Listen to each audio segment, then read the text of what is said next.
right, welcome to this week's episode, or half episode, I don't know. We do this twice a week now, so it's not this week's episode. Oh, I'm dead. Great start.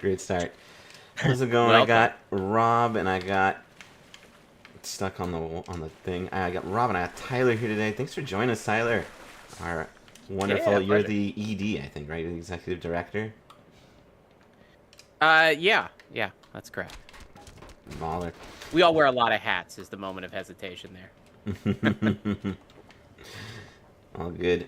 All right, so let's jump into. Let's talk about some stuff today. So I saw two things we're talking about today. So first thing is, apparently, our good loyal MAGA foot soldier, one of the loyalist MAGA foot soldiers out there, a gentleman by the name of Donald Trump Jr.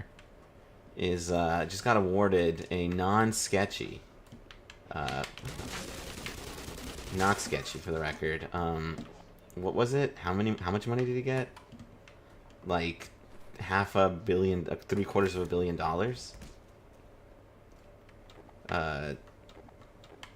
That he got from the Pentagon budget, is from my understanding. I hadn't seen that, is why I'm quiet, but it wouldn't surprise me at all. I mean, I saw a figure the other day, and I should have prepped so that I could cite it, but so I take it with a mountain of salt. I don't know if it's reliable or not, but that the amount of the extent to which the wealth of Trump and related parties, Trump family members, people with the surname Trump, has grown by something like 3 billion with a B over the course of the last year, and it's just insane. like, yeah, it's insane. You can't possibly categorically track it all. Or justify it. You it's you certainly can. like, how long were we listening to people complain about Nancy Pelosi and the amount of money that she made? Meanwhile, Trump is out here making like garbage bags of money. Like, it's actually, he's done in like 1 month what Pelosi's done in his entire career. Not to say that like we should be banning stock buybacks, obviously, or stock trading for like these people, but like, good God, it's so weird to watch. It's just so weird to watch the worst people justify this just disgusting behavior. Or all the crying about Hunter Biden with Burisma, and Donald Trump Jr.'s company gets the big federal loan today. Yeah, it's this. By the way, how much was Burisma? Like, the Burisma contracts were like, oh God, can you look it up for me real quick? Like, they weren't like, they were chump change. No more than no more than 100K off the top of my head. Man, I'm trash today. No more than 100K. Yeah, really? That's it? I thought it was at least a couple mil. Maybe. Let's look it up. I'd be very curious.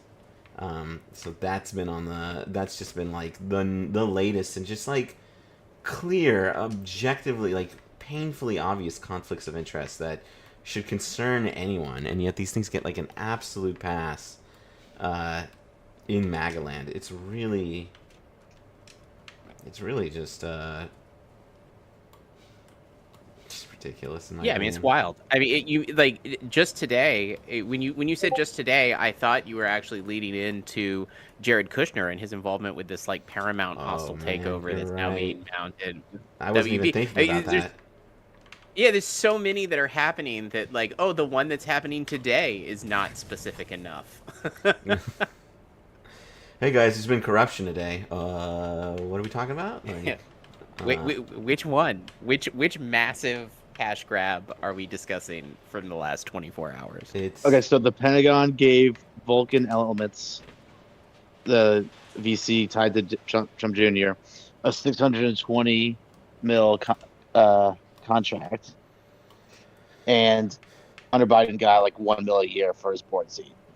Oh man, that's it. That's Hunter. So it's basically, he's been like accused of like what, 8 mil? I think that's 8 million total. I'm starting to. Yeah, max. If we're being generous. 8 million over 8 years versus $750 million in like 30 seconds. A Pentagon loan deal. Yeah. It's tied to the 1789 Capital firm. There you go. Yeah, I mean, and They do don't get me anything wrong, right? 8 million is 8 million too much, but it is like we're talking orders and orders of magnitudes differential. And to see some of these people who went insane about the Hunter Biden stuff, like clearly they just went insane about it because they were basically told to go insane about it, and to see them not care about corruption and graft now that it's happening on orders of magnitude that are far much, further beyond anything that we saw then. Yeah. It is a And bit. his youngest son, Barron, has like 150 mil in crypto apparently already. We didn't even touch on the crypto scams, Dude, did the we? crypto is the worst part of it all because that shit's untraceable. Who knows what they're talking about beyond closed doors with that crypto shit. That's like the worst. I mean, that part just of it creates all. like a legal. That just creates a legal question mark, but certainly a convenient, just direct path to bribery, right? I mean, that's just like, hey, you don't have to hand me cash in an envelope anymore, like Tom Holman style. Yeah. You can just buy it to my crypto, my worthless crypto that you just shovel me cash in exchange for. Favors on the down low. It's the modern Swiss bank account. Yeah. It's just in plain sight. I'm sorry, or are you okay, man? I'm not doing very well right now. You're trying to navigate here, dude. I know where I'm trying to go. don't- The problem is there's this white beam that I'm trying to jump onto, and it's just not. It's not working for me right now. One of the like, I play these games, and like yesterday when I was or on Thursday I was streaming, and Josh was like, "It's cool to watch Oren like do really well in games while we're talking." And I'm like, "Oh yeah, totally, guys. It is really cool to watch me kill things."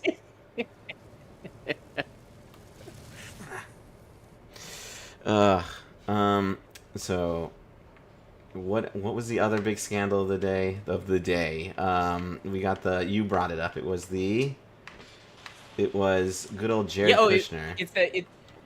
It's the Kushner connection to the Paramount deal, trying to stage a hostile takeover bid for Warner Brothers Discovery, and I don't know the extent to which this is verified in any way, but there are certainly some sources talking about the fact that Kushner's involvement and a pretty heavily implied streamlining of regulatory issues are part of that pitch. Yeah.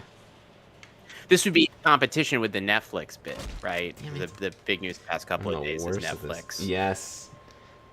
play for Warner Brothers, and I guess the pitch is that it would be much better to do this with somebody connected to the regime than not. Yeah. A little Saudi money, of course. Right? Did my game crash? No, just a little bit. I think it's like, isn't the Qatari money the big meme of the day? I thought Qatar is the big financier of the day. Because they have all that, what's it called? They got like the air bases. So this white beam is like the one I'm trying to jump onto. It's the Holy Grail. I saw that Qatar was flying out some like right-wing influencers, but that's a separate thing. Oh, they were buying out. Oh, I saw that they brought some right-wing influencers to Qatar to like kind of make it look cool, basically. Or as cool as it gets.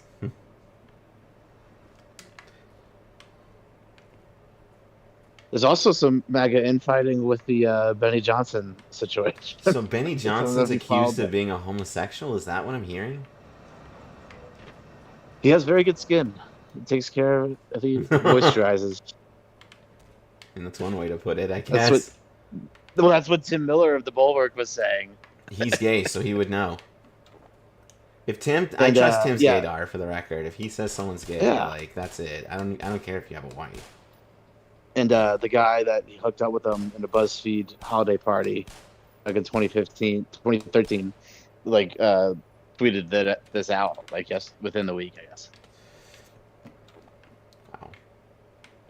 I mean, so like, not that there's anything wrong with that, unless you're a white Christian nationalist. Yeah, of course. I mean, that's always the exception.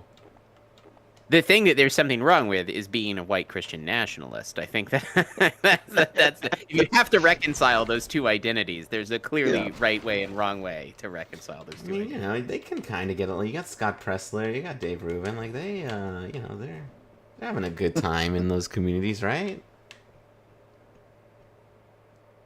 They're just lower on the totem pole of leopard face eating. It's gonna come from them eventually. It's so, like, part of me doesn't want, like, I have to reconcile the fact that I don't want to see gay marriage, you know, eliminated, but I also want to see Dave Rubin's marriage, like, get subjected to what MAGA wants to subject it to. And I don't know how to reconcile those two, like, desires, you know? Yeah, I mean, come down on the side of the angels there, man. I mean, you don't want to see it torched. I have an easy job squaring those desires. Okay. No, I think the what we are going to see though, and what we're going to keep seeing, and I'm not upset about it at all, is like MAGA is going to keep fighting itself, and when it does fight itself, it's going to bring all of the sort of repugnant characteristics that it brings to fighting other people, right? It's going to bring homophobia, it's going to bring racism, it's going to bring every bigotry that we've become accustomed to in that space is going to still apply to fighting each other, and I think that.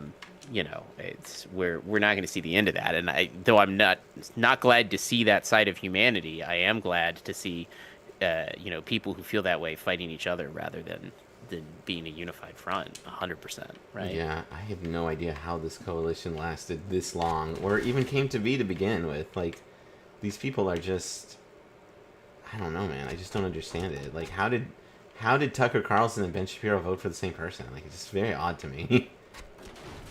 It's just is it just the meme magic? Like, Trump just has this meme magic where no one takes him seriously? I don't know. Is it just that, like, the thing I don't also understand about the Trump coalition is how, like, easy they are at redeeming. Like, there are court documents where Tucker Carlson was busted in text message saying that he hated Donald Trump passionately. And he's, like, one of the biggest MAGA, like when Cruz was, like, getting grilled by Tucker Carlson, I would have, like, absolutely been like, oh, you're a bit, oh, okay, you want to start? Okay, we can, okay. Tell me about your thoughts about what did we see under oath? That was under oath, right? Those documents were submitted under oath, and you haven't sued for perjury. What's the story on that, Tucker? You hate him passionately? But I mean, but maybe it wouldn't work, because Cruz also hates him passionately. And he called him Mussolini once, right. So maybe that wouldn't actually work too well.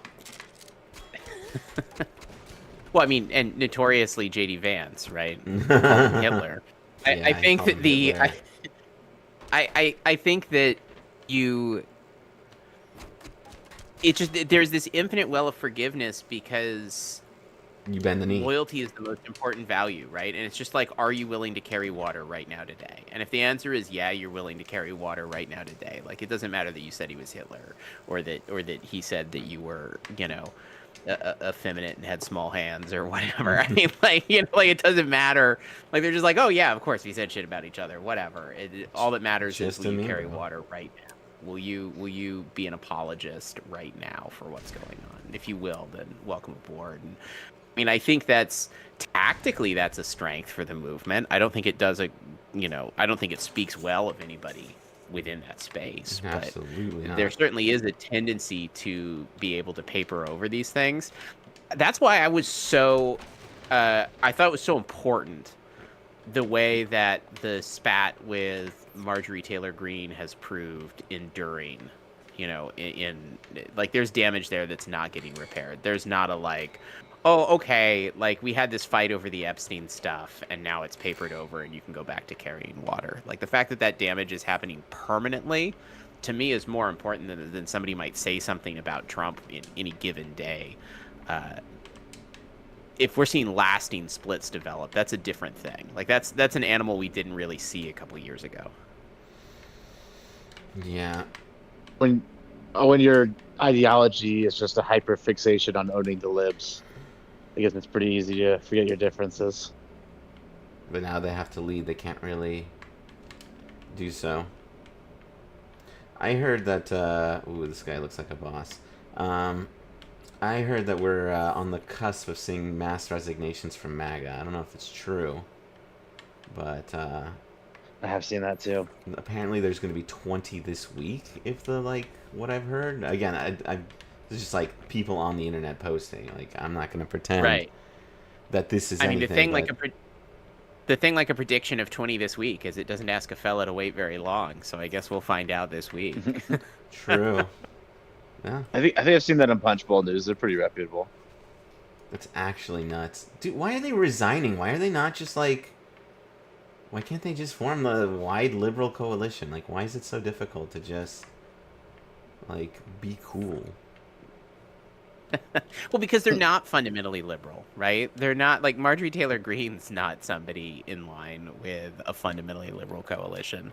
But when you start waking up from these like high demand environments and you start processing through all the stuff that you've believed and you've said, like you probably haven't jettisoned 90% of it yet, but there's enough where the cracks are forming. And it's sort of a natural human reaction to say like, oh my gosh, I got to get out, right? Like, Yeah. I just got to get out. Like, I can't be a part of this anymore. I just got to get out. I got to slam the stop, the big red button that makes all the machinery stop. Like, I got to just push that. Panic. Go sit by myself for, sit by myself for 6 months, for a year, and then figure out what's next. And like, some of those people are going to fully deconstruct from MAGA, right? Some of those folks in a year are going to be out there talking about it like it's a cult. How they were right? never And actually a part of MAGA, and I kind of only sort of supported Trump. I'm waiting for Well, that. there's and that, it's gonna too. trigger me, Yeah. dude. I can already see Ben just being like, "Excuse me," like Ben Shapiro. I can already see him just being like, "Excuse me." If you look at my record, I have in fact said 3 criticisms of him, and yes, I was kissing his ass for the entirety of the election cycle. But hold on, I did say that I didn't like some of the stuff that he did. So what is the problem? I won't Yeah, you're forget when he certainly was gonna get debating through it. Sam Harris and he was talking about like him asking Mike Pence to like, oh fuck me, disregard the results of the election, and yeah, that almost. I'm sorry, Oren. I was wondering where you were going with that. Oh, it's glass. See, that's glass. Yeah. That's why. Okay, I didn't realize that. Well, there goes our credibility. Sorry. I'm not a true gamer. How can these guys follow me? I mean, it's true, dude. If I was Dr. Disrespect, we'd have 10 grand here, man. Opinion about But then I'd be- politics invalid.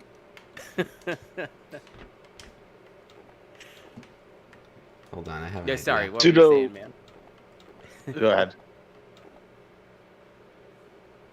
Someone else here? Huh? It's only going on walls? That's bullshit. How do I deploy this thing? It's only on walls. Ah, that's lame.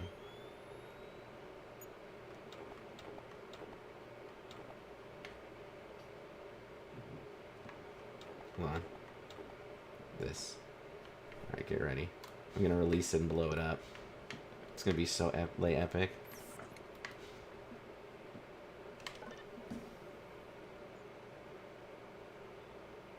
Going out. Okay. I don't know what that does. Oh. I think that's how I was supposed to kill it. It's gonna like light him up now. Oh.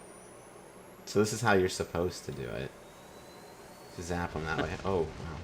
That was blinding. Alright, well anyway. Yeah, your solution was more satisfying, I think. Yeah. This is like what Valve does well. They just have these like fun little... Dude, I need to stop screaming on Kick. Like, what's the point? Everyone here just spams me. They're just like, hey, do you want to like... I'll make you a millionaire, blah, blah, blah. Like, alright. I mean, isn't it a far right dominated platform? Yeah, but I was thinking about going to TikTok, but like TikTok is kind of a weird one because if you start saying things they don't like, they aggressively will clamp down on like your algorithm will be completely cooked. And so I don't want to like go on TikTok because I'm like afraid of like saying the words if I say the words Tiananmen Square massacre, like there goes your reach right there. Unironically, we've seen it, so I'm just like I don't have anything better to do. Kick or Kick? Remember OG Kick? I remember one of our regulars here. He has my favorite name of any of our regulars. His name is A Cup of Joe Biden. Like a cup of Joe, but it's a cup of Joe Biden. He's a regular here. Thanks, Chief, for coming. Yeah, I remember OG Kick. That's back when the internet was not just like god awful. Them's were the days. Jeez, dude. Pre-Elon. Pre-Elon, dude. I thought that, like, it would be just the funniest meme in the world if he won, if he took over. I was so excited for him to take over X or Twitter, and now it's just, the joke isn't funny anymore. Once the Nazis came back,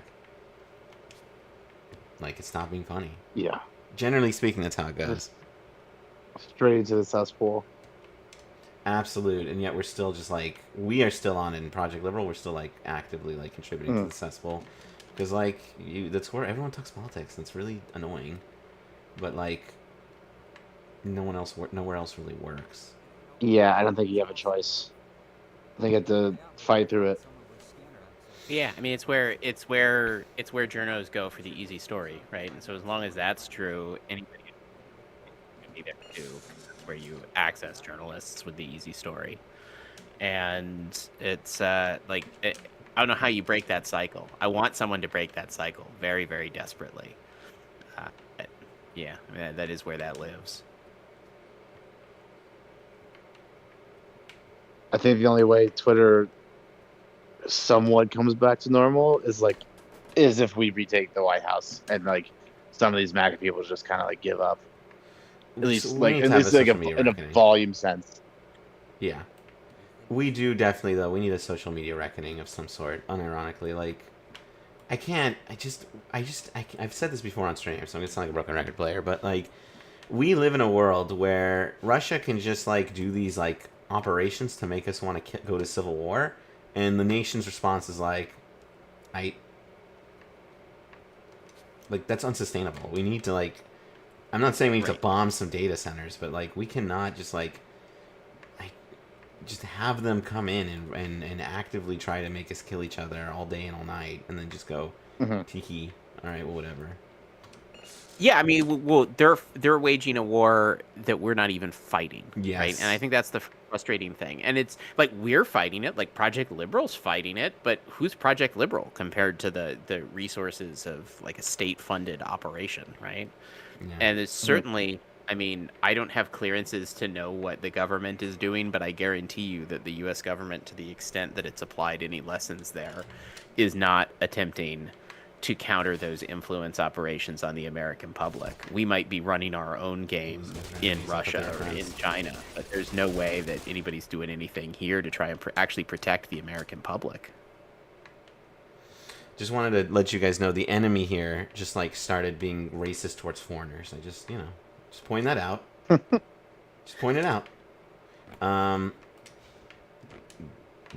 Cup of Joe Biden says, Twitter only become normal when it gets sold to Blue Sky. The problem with Blue Sky is that it's Blue Sky, unfortunately.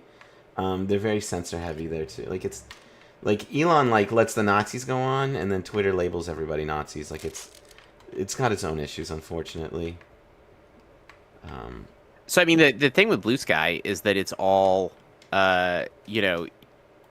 you're creating your own algorithmic experience. Yes. So from like a brand account perspective, there are brand accounts that are super good at kind of cracking the algorithm and riding those waves.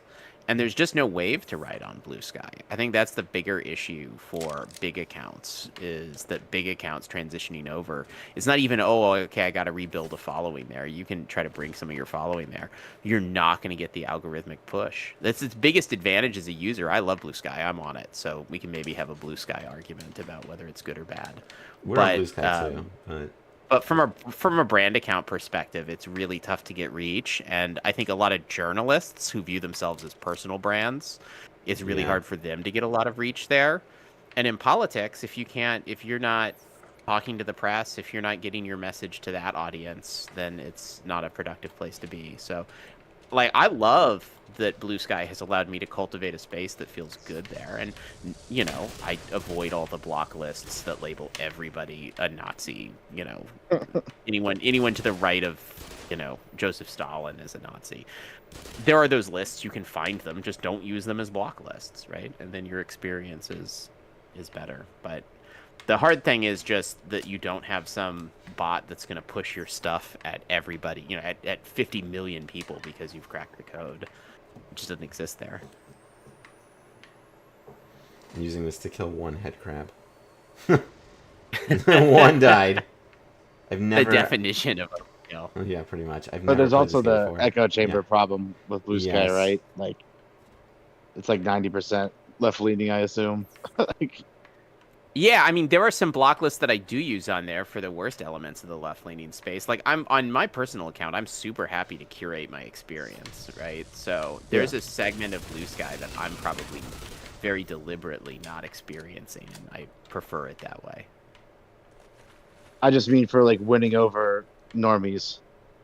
Yeah, well, Casuals. Like, there's a much smaller user base there, right? Like, it's Yeah. hard enough. First of all, we're not finding normies anywhere online. True. Yeah, true. Normies aren't on Twitter either, but the more people you have, the closer you can get, and the fewer degrees of separation you can get. or rather, we're not going to de-radicalize any right wingers on Blue Sky. Oh, dude, he just suicide bombed. That's true, because the right wingers aren't going to be on Blue Sky. That's what I mean. Yeah. You can try to lead somebody helpfully out of the far left on Blue Sky, maybe, but even that's probably not that productive for the reasons that I was talking about. You're not getting the push into other people's frames of reference unless they invite you there. Yeah. So we do have another thing worthy of discussion. So we had a shake-up. So for those of you who don't know, we're looking to win. The Democrats are looking to contest a district in Texas. One of Texas's.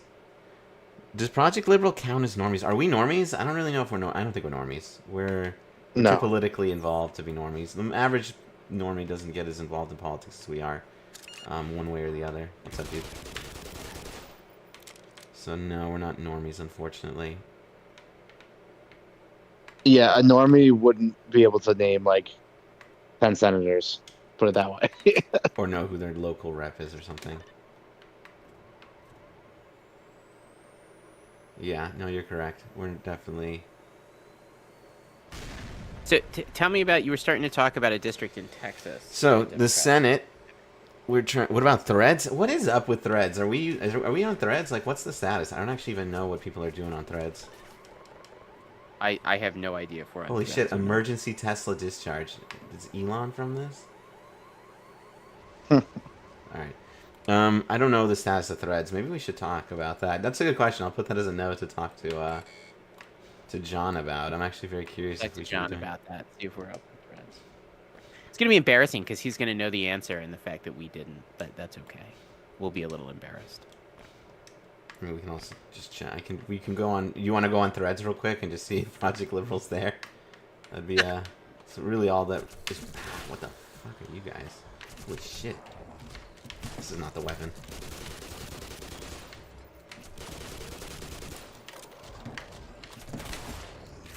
All right, that was really scuffed, and I knew that they were there. Yeah, you guys don't watch me for because I'm good. You watch me for these guys talking. Okay. Sheesh. Okay, so Texas Senate. We are looking to take that. If we can hold, it's a uphill battle, but if we can hold all of the. Use some of those names, you bastard. That didn't work. Well, it's nice knowing you guys. Maybe I'll go back and heal. So if Colin Allred is stepping away, is it just Tallarico and so Jasmine Crockett? It's Crockett. That's what I was gonna say. So Colin Allred officially has ended his campaign, and he is going to now. I think I know 2 people on there, and maybe. Yeah, people aren't. I actually think Threads is being used a lot more than we're giving it credit for. I'm told it's just popular. I think it just has that audience that's come over from whatever it's called. Twitter. Facebook, yeah. Facebook spillover is what I was going Oh, yeah, for. it's connected to Instagram. I've used it here and there. Is it good? Yeah, and like after the Nazi salute, I tried to stay off Twitter for like a couple months, and I used Threads fair. for that period. And I would say the only thing that was missing was like one of my favorite features of Twitter is like DMing funny stuff to my friends that are also on there, and that wasn't really fleshed out on Threads. I would have to check if they've done that yet. I think they have, but at least for the first 5 months of this year, it wasn't. I'd say.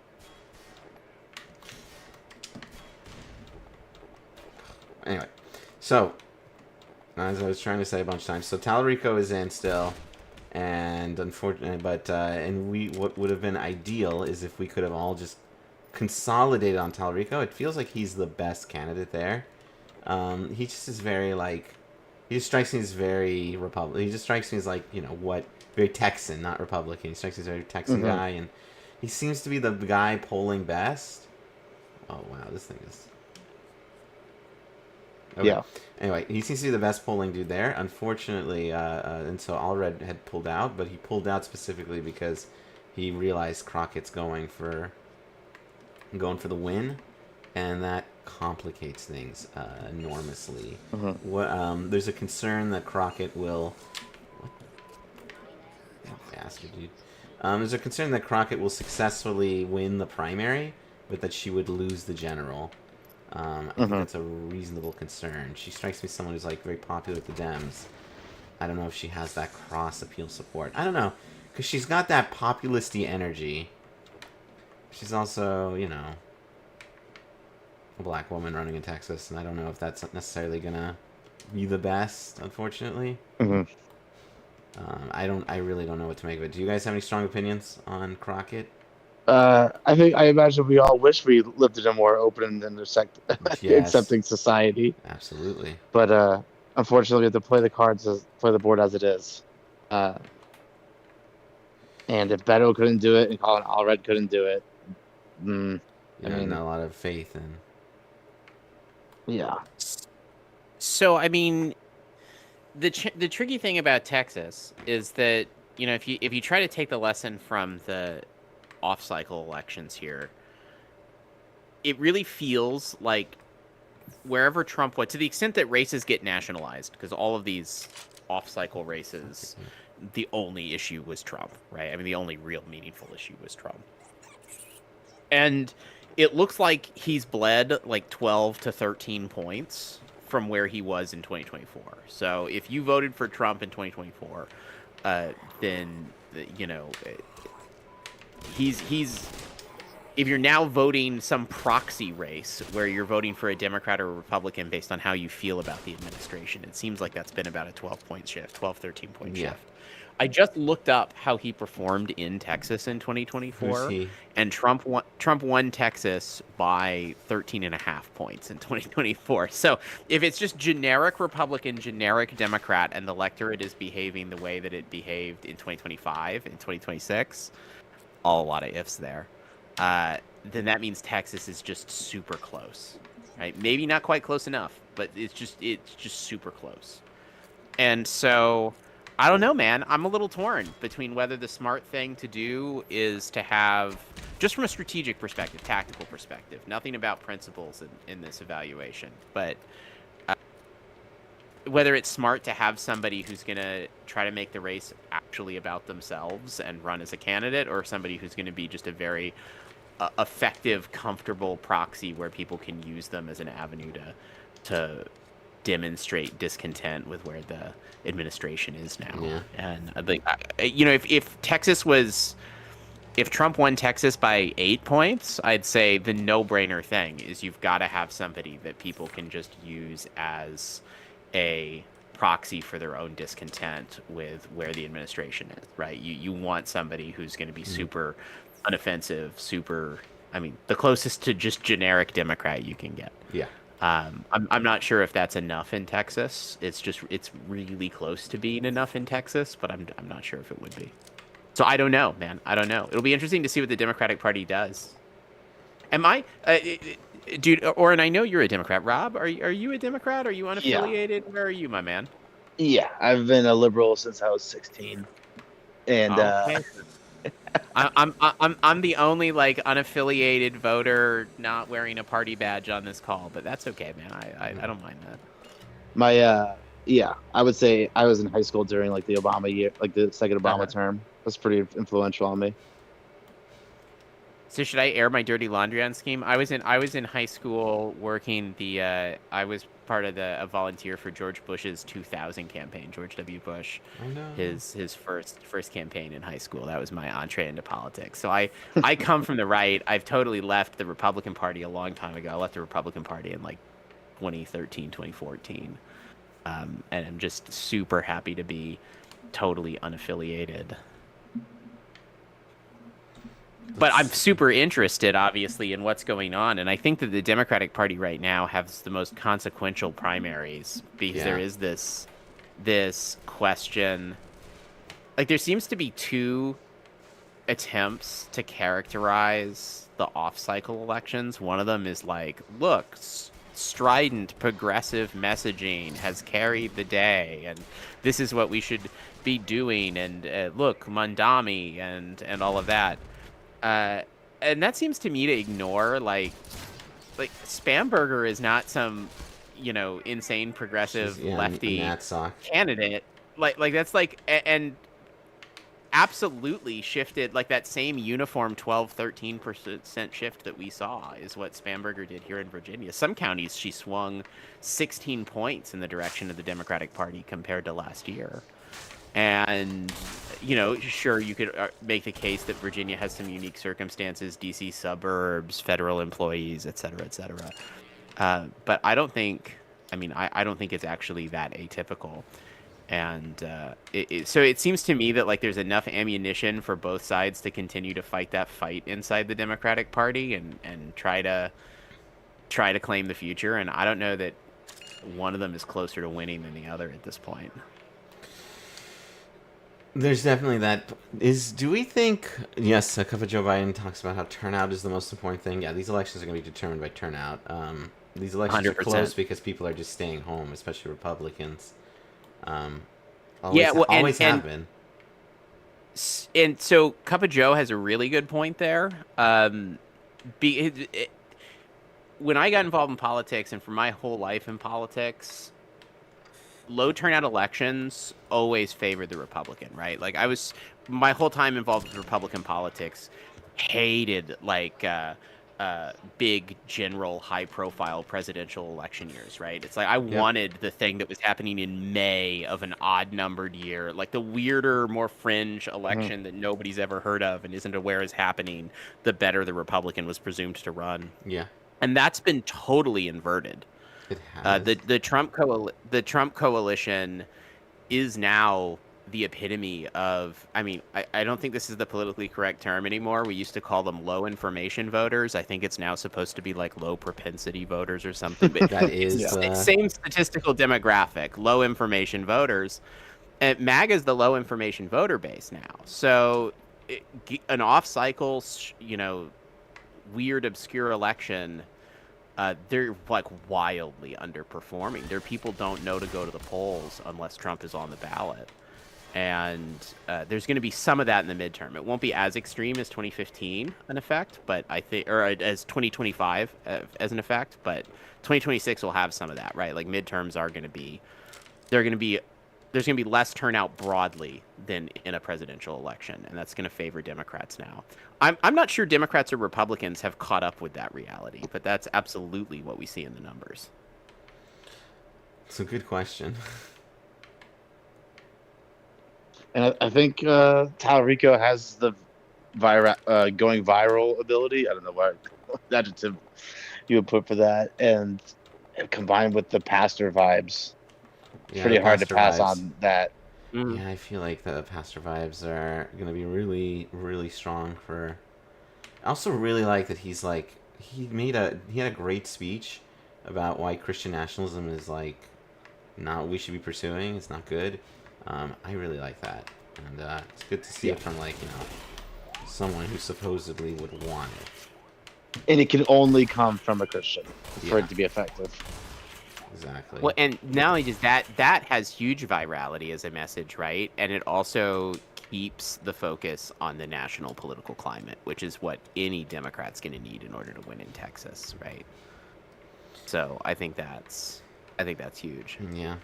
I kind of wish I'm actually a big fan of Jasmine Crockett, but I'm not 100% convinced she's gonna take the W in this election.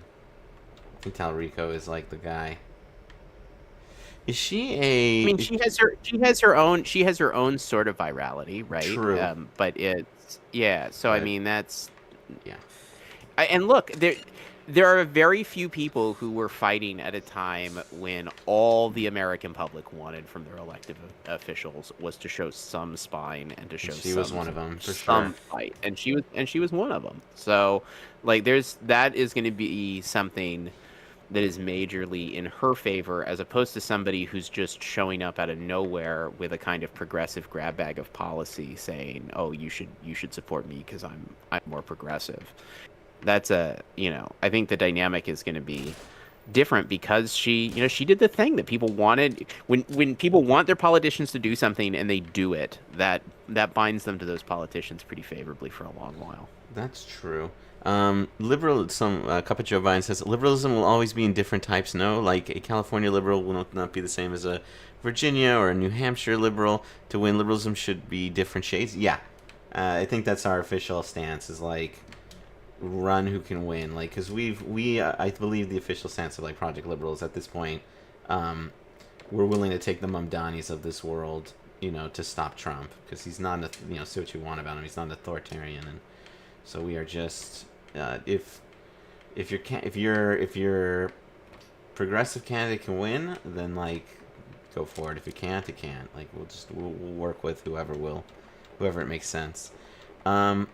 I also really we should all center left and far left has to understand that have to pick the right person for the right race, and if we can just agree on that, then we can probably work together better. Yeah, probably. I don't know, man. I'd rather just like everyone ran liberals everywhere, dude. That would be pretty cool. But I mean, there's definitely a tent, right? And I mean, people are going to look different across the country in terms of what those candidates look like. I think it's important that candidates are motivated by that core recognition of human dignity that's so lacking from the sort of post-liberal crowd, and make that contrast bright. And whether that comes with, I don't care what policy prescription that comes with. I care about what values are motivating that. And if those are intrinsic liberal values, then I think that's part of a coalition that's meaningfully opposing what's happening.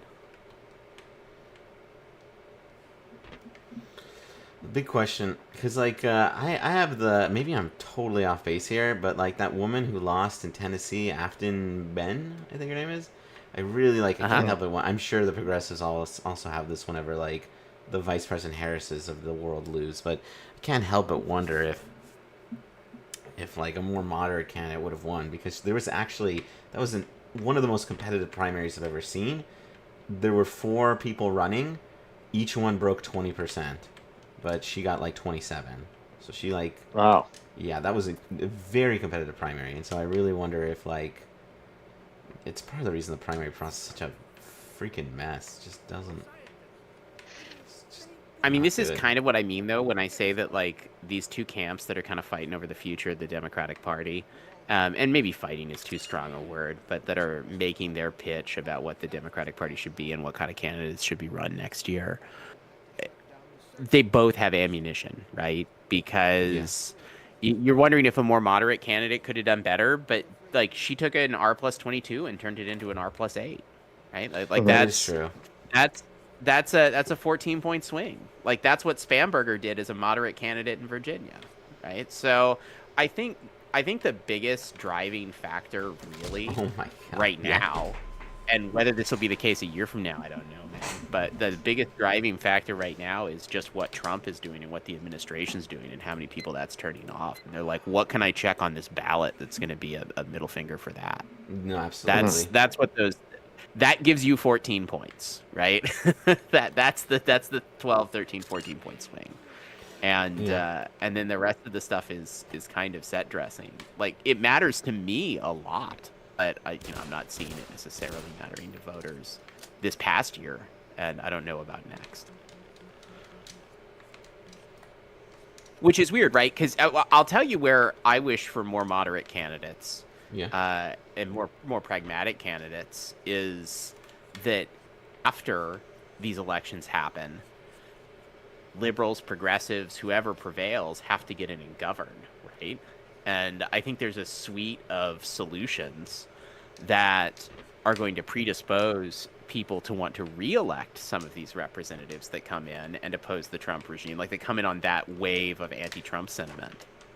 But there has to be proof that you can govern, because if you come in on the wave of that sentiment, I mean, this is what sank the Biden White House, right? Is they came in riding the wave of the Trump rejection in 2020, and didn't tackle inflation, weren't aggressive at addressing affordability in a way that hit people in the pocketbook, and ultimately, it paved the way for this stuff to come back. So I think, whatever you want to call them, liberal candidates, moderate candidates, have a better raft of policy positions to actually sustain a return of this country to a place of some normalcy.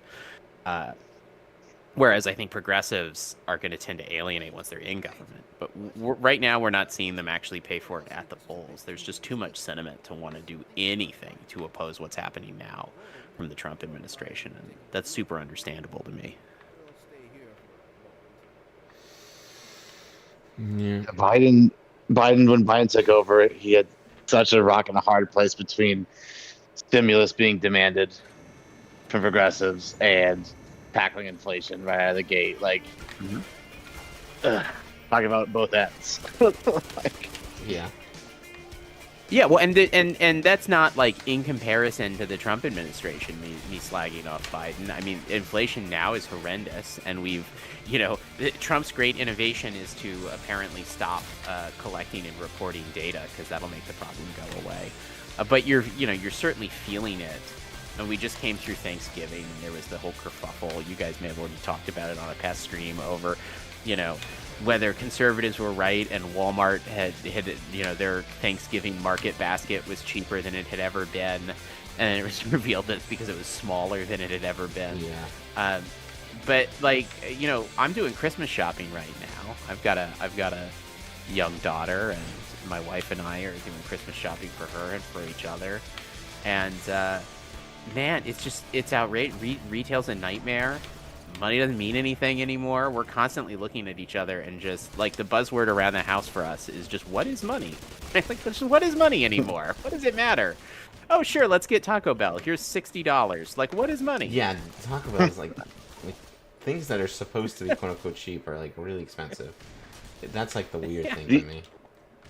Yeah, the only fast food chains that are like actually trying to be affordable, or in my personal experience, I've seen McDonald's and Dunkin' Donuts. Both offer I can still eat McDonald's for like $20. Don't forget Mansion Cinema. I don't know what that's referencing. They were referencing Mansion Cinema. What? I was talking about. I thought Joe Biden said something about cinema, but I think I missed the context of his comment. Okay. Well, because I've seen like McDonald's has like $5 and $6 meal deals now, and I do the Dunkin' $6 meal deal for breakfast sometimes. But that's like, that's the only ones that I've seen like actually try to tackle it. And then to your point of the like inflation and jobs report and growth reports all being suspended, if you're looking for data on it, you can still get it from the earnings reports and transcripts of those from Target, Walmart, Kroger, Publix, and they're reporting that like consumers are trading down on like they're not buying the brand names, they're buying the cheap stuff. Well, what are they? They don't have options anymore.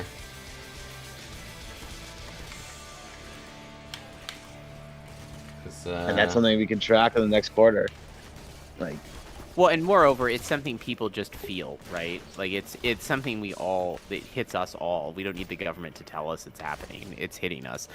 This is where, again, Biden kind of got in trouble saying, painting a rosier picture of inflation than people were actually feeling at home. And if the Biden administration did that, and it pissed people off, but do you also think, to what extent do you think it was a vibesflation as well? I'm sure you've heard the term. Like, the prices went up. I'm not going to stand here and be like, everything was peaches, because that's obviously not true. Any moron can tell you that, but I do think Biden had a vibesflation. I mean, like, it was not as bad as people kept telling him it was. Well, so Yeah, it and- was in like a Go world ahead. historical context, it was not hugely bad, but it was way worse than Americans had been used to for a long time, right? So we actually have enjoyed a period of relatively stable money for a long while. And I The supply think chain's a huge beginning with the first Trump administration and then through the Biden administration and now on steroids in the second Trump administration, that's gone by the wayside. Yeah. So I think to the extent that there were vibesflation, it was not because prices weren't going up, but because Americans were so unaccustomed to prices. I mean, prices always went up a little. There's, the Fed targeted an inflation rate that was non-zero, right? So there was just this steady drumbeat of like 2%, 3% inflation. But significant inflation had not really been seen in decades. And I think that caused maybe a bit of an overreaction of people to how intensely it felt like that was hitting the pocketbook. But expectations matter, right? In economics, expectations matter. True.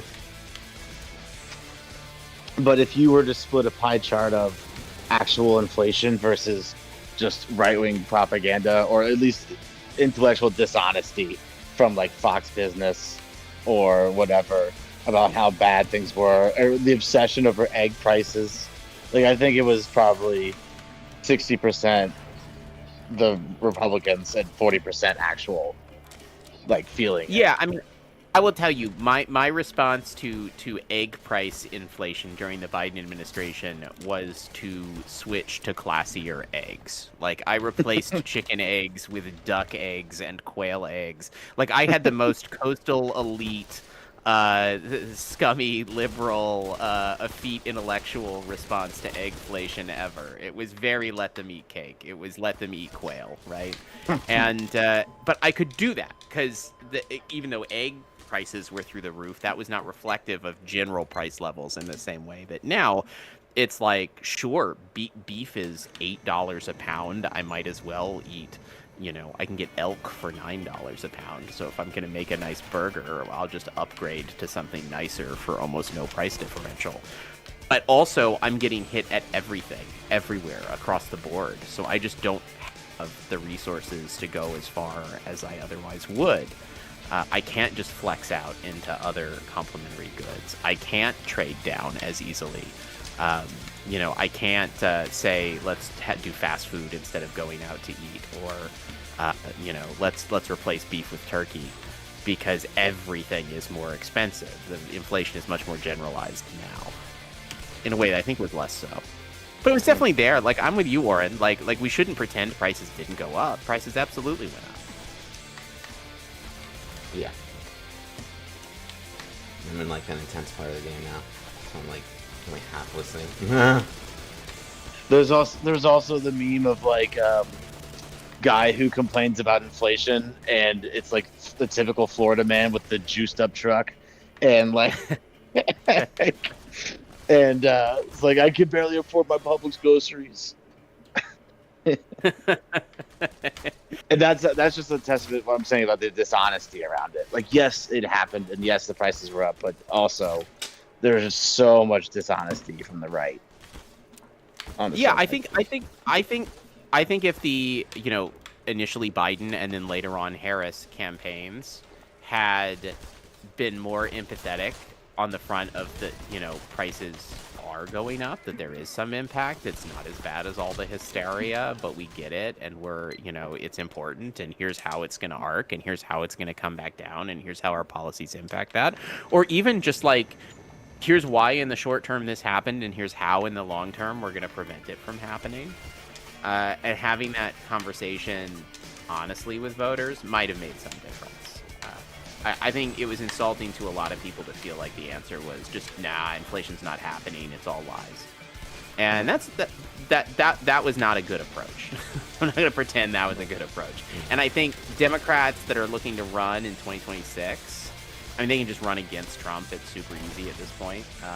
But I think this is where it maybe does skew towards wanting more moderate candidates in those races is because they'll meet people at least a little bit where they are on some of those economic issues and say, dude, I get it. Like, things are bad, and they're not just bad. They're particularly bad this past year, but they're not exclusively bad this past year. We need to really do something long term to tackle housing, to tackle food, to tackle some of these core living expenses that you're feeling a lot of anxiety and insecurity about because they've just gone through the roof. I'm terrible. I mean, strip the tariffs off of everything is a start, right? But there are some underlying problems beyond the Trump tariffs that I think, you know, I like to see candidates tackle, and there are definitely Democrats that can do that.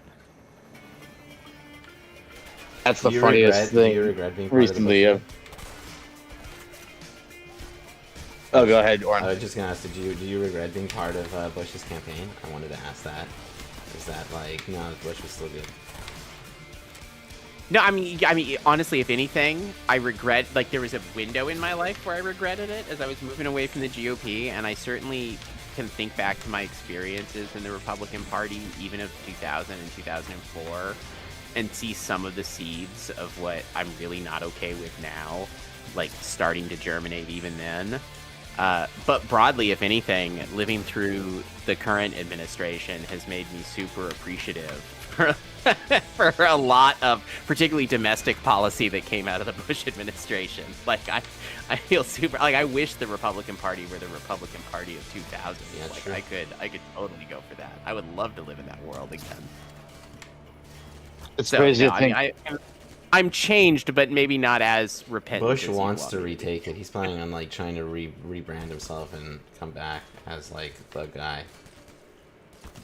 I mean, he's too old for that. I mean, and I mean that in a couple of ways. He's literally just too old for it. But he's, it's also just, I think most Republicans have moved so far from that place that that's just not even what a Republican candidate looks like anymore. He'd have a better chance of trying to influence the Democratic Party at this point, I think, in a weird way, than trying to influence, you know, the MAGA movement and the GOP broadly.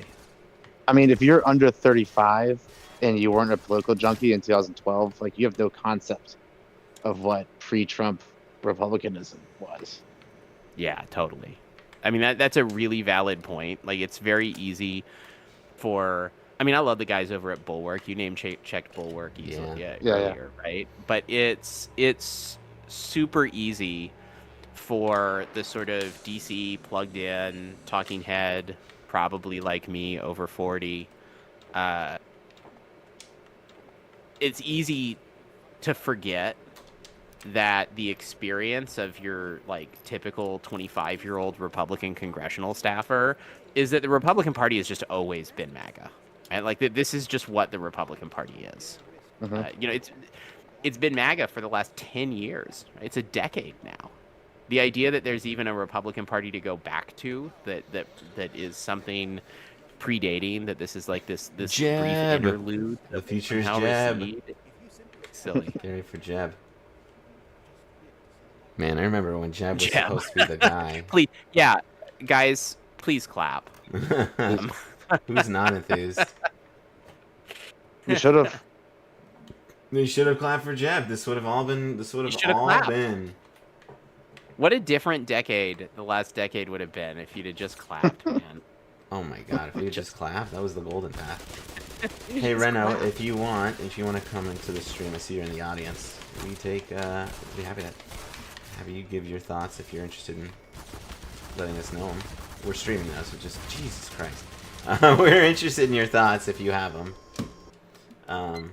Just raise your hand and I'll throw you in. There you go. Let's bring them in. Real quick.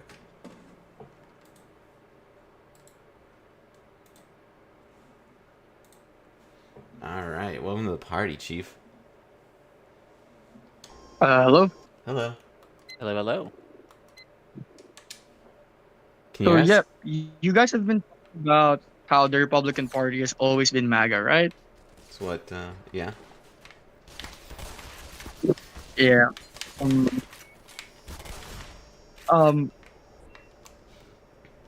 Wait.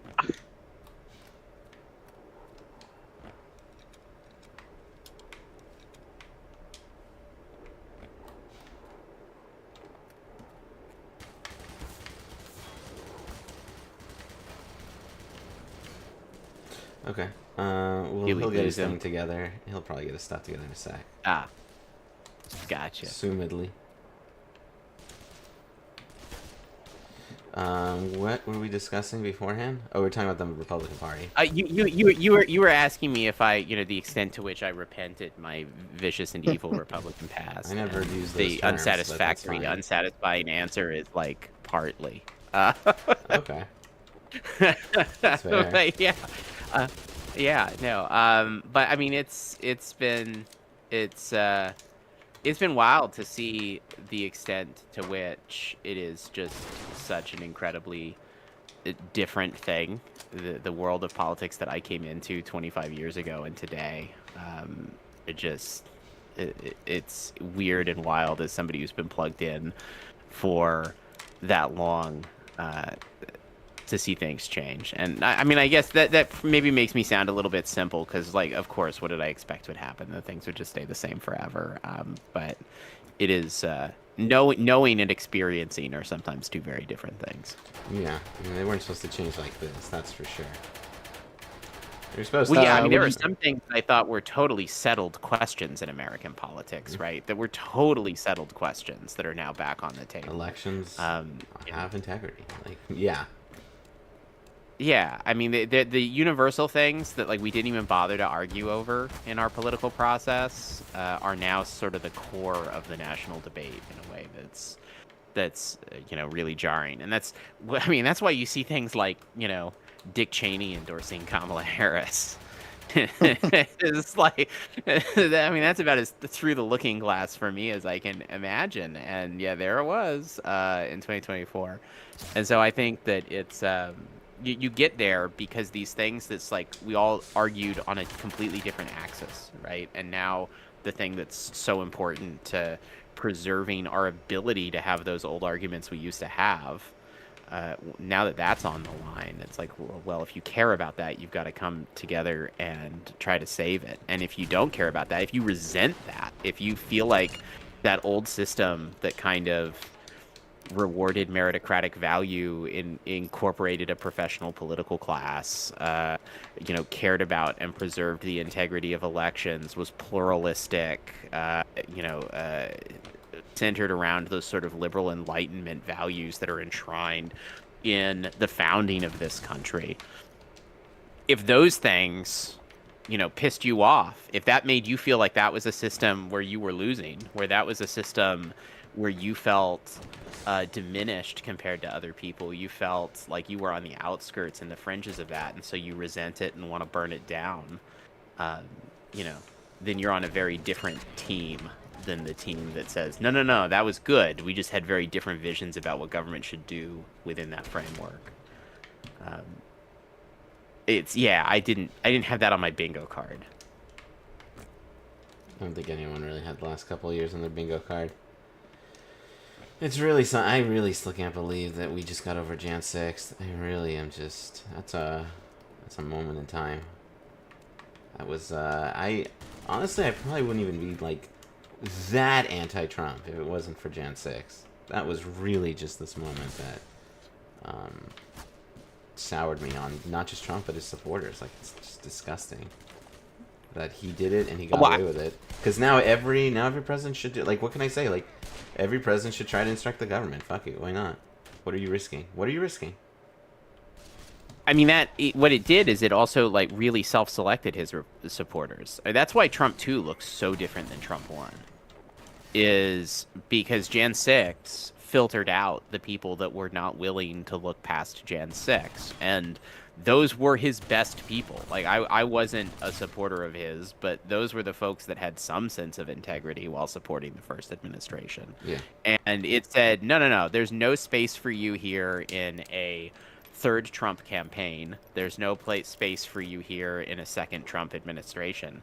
And it turned the keys of all of that over to Heritage and the Project 2025 guys and, all of these, sort of awful Silicon Valley, crypto fascist. Peter Thiel. Have you seen him? Dude, he looks like he's rotting. Like, he looks terrible, dude. Thiel is rotting in front of us, but, That's what you get when you talk about the Antichrist a lot. I don't know. What were you saying? I had hopes for Nikki, I don't know where Nikki you're going Haley. with that. Nikki Haley was easily the best of the Republican Party, and when she was like a bit ascendant, I also had some hopes. Alas, yeah. That's Yeah, I mean, I don't think that was Actually- ever going to get off the ground, right? Because the party had been so transformed by that point. Nikki Haley was running in a version of the Republican Party that didn't exist anymore. Yeah. even her son is like very different. I don't know if you've seen him, but her son is like.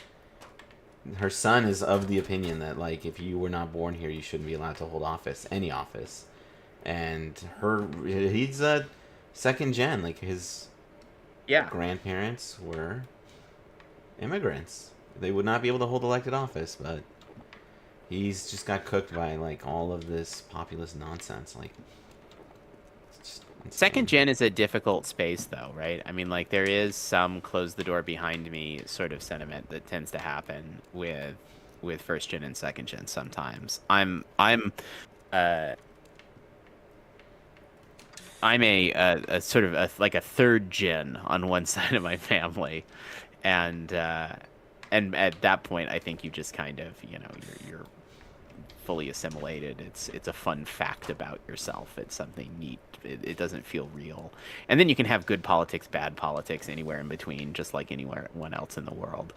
But it's it can sometimes be difficult when that experience is super real. You would think that would make somebody very empathetic and very understanding, and certainly not willing to embrace really hostile rhetoric that would have been turned against their parent or grandparent. But it's that's not a given. Sometimes human nature is weird.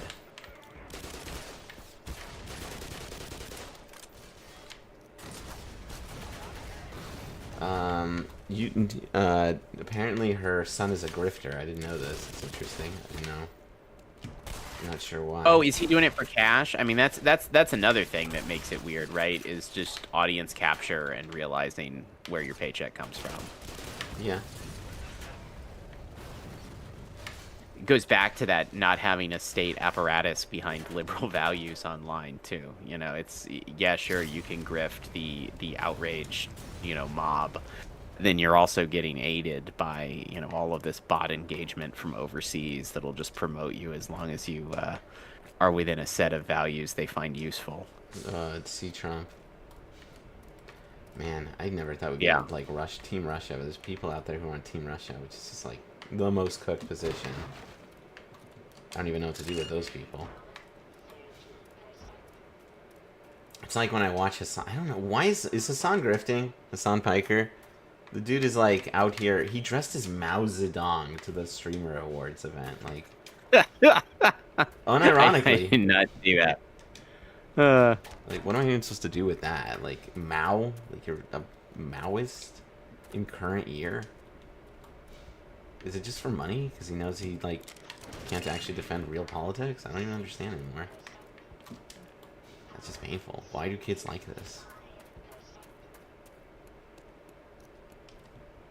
I mean, again, I don't know the extent to which kids do like this, right? I mean, obviously somebody does somewhere, but there's so much inflation of that.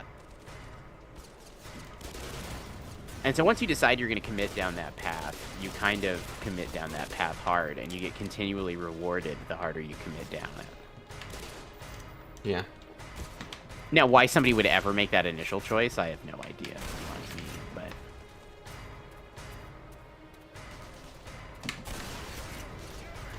I mean, I think that he doesn't care about democracy is like the assessment. Like, I just don't think he cares about these fundamental values. Yeah, and, okay, but let's engage in the dangerous thought experiment, though. I'm into it. Let's not care about democracy just for the sake of this hypothetical. We don't care about democracy or democratic institutions at all. Okay. Communism, like Maoism, is still a terrible, ineffectual thing to embrace, right? Like what are you attempting to accomplish? Okay, you don't care about democracy. What value set leads you to go Maoism? That's the ticket. That's what I don't get. I think he's I don't just. get that at all. My understanding. It's not even a is good that- way to do communism. My understanding is he's just like of the opinion at this moment that like China is like, you know, going through like, you know, when you have a dictator, he's, you know, very China's like kind of on the upswing a bit with their abundance agenda, if you will, and he's just kind of impressed by that, and he loves the aesthetics. I think it's also just the aesthetics of being like, you know, a cool person who, you know, says fuck America. Like, oh, great.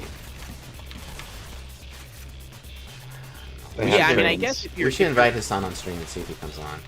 Is what we should do. I mean, I guess if you're willing to be shallow enough to not really assess what's behind the rise of China and the flourishing that China has seen and the impediments to that it has had to overcome, then you could make that mistake. I mean, a lot of China's agenda is an example of, I mean, it's an example of how bad communism is in our hypothetical where we don't care about democracy, because China under Mao and China after Mao continually has not cared about democracy, but has abandoned the forced collectivization and a lot of that sort of stuff. It's just, I mean, the horrible crimes against human nature and human decency of the Cultural Revolution and things like that. This is why we're not streaming this to TikTok, isn't it? It's exactly this sort of conference. Yeah, this is what you were exactly. saying earlier. We're screwed. Now We went we're full cooked. circle. We're cooked. No, we're off the platform. So we're... Okay, good. Otherwise, I'd have to, I don't know. we would John, literally, like, apologies.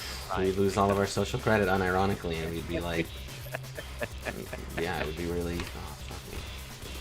But yeah, it's baffling to me why you would, even if you wanted to be intellectually hyper edgy, even if you didn't care about democratic values, even if you didn't think people should govern themselves, even if you felt like there should be some command power in the political system and in the economic system, and that society should be ordered by people making decisions at some top level of the state, and that would be better and more efficient than any of these market forces that you don't care about or understand. I still don't understand why you would go Maoism. like even giving all that away, I don't get it.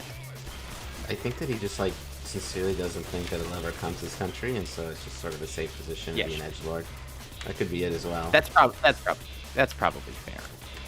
That it's just yeah. It would be like me politically supporting Genghis Khan, knowing that it's like we're never gonna historically recapture that precise flavor of, you know, pillaging.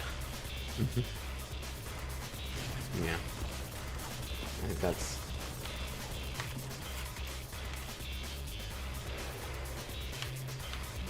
No.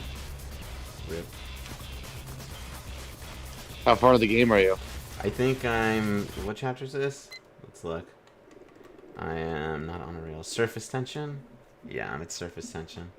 So 12 out of 19. And I'm getting cooked a bit. I need to get, like, on this thing, I think.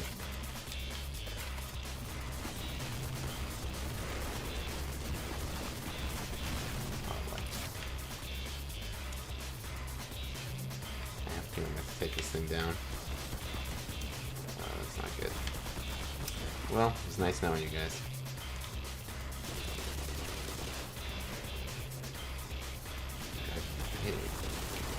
Yeah, I don't have like. So Rob, you said you've been you said you've been a Democrat since Obama.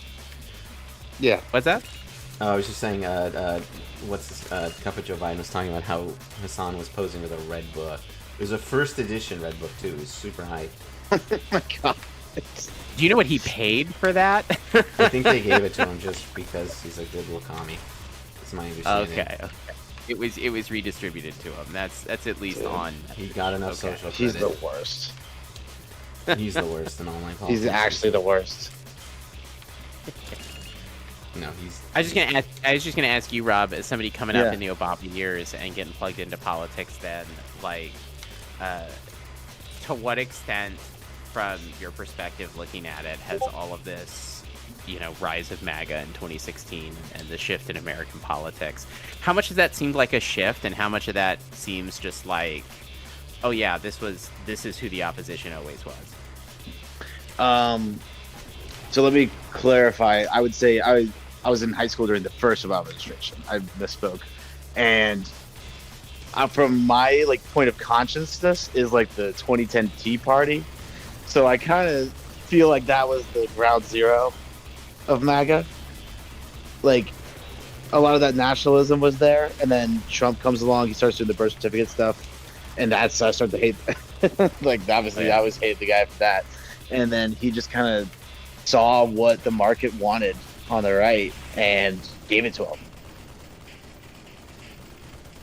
I mean, I think you're right about that in a lot of ways. I was still involved in the GOP with the early days of the Tea Party stuff, and watching that descend very rapidly from oh hey, we're not cool about this subset of economic policies, and we're just going to agree that it's about that and only that, into this sort of weirdly Christian nationalist place that should theoretically have nothing to do with any of those core founding issues. It was very rapid, very rapid. Yeah, that's all I knew from the right. Yeah. From my point of consciousness of politics, having be able to actually be able to understand what's going on. It's all I know was seeing people be racist towards President Obama. I didn't see a lot of free market ideas being thrown around. Just the racism.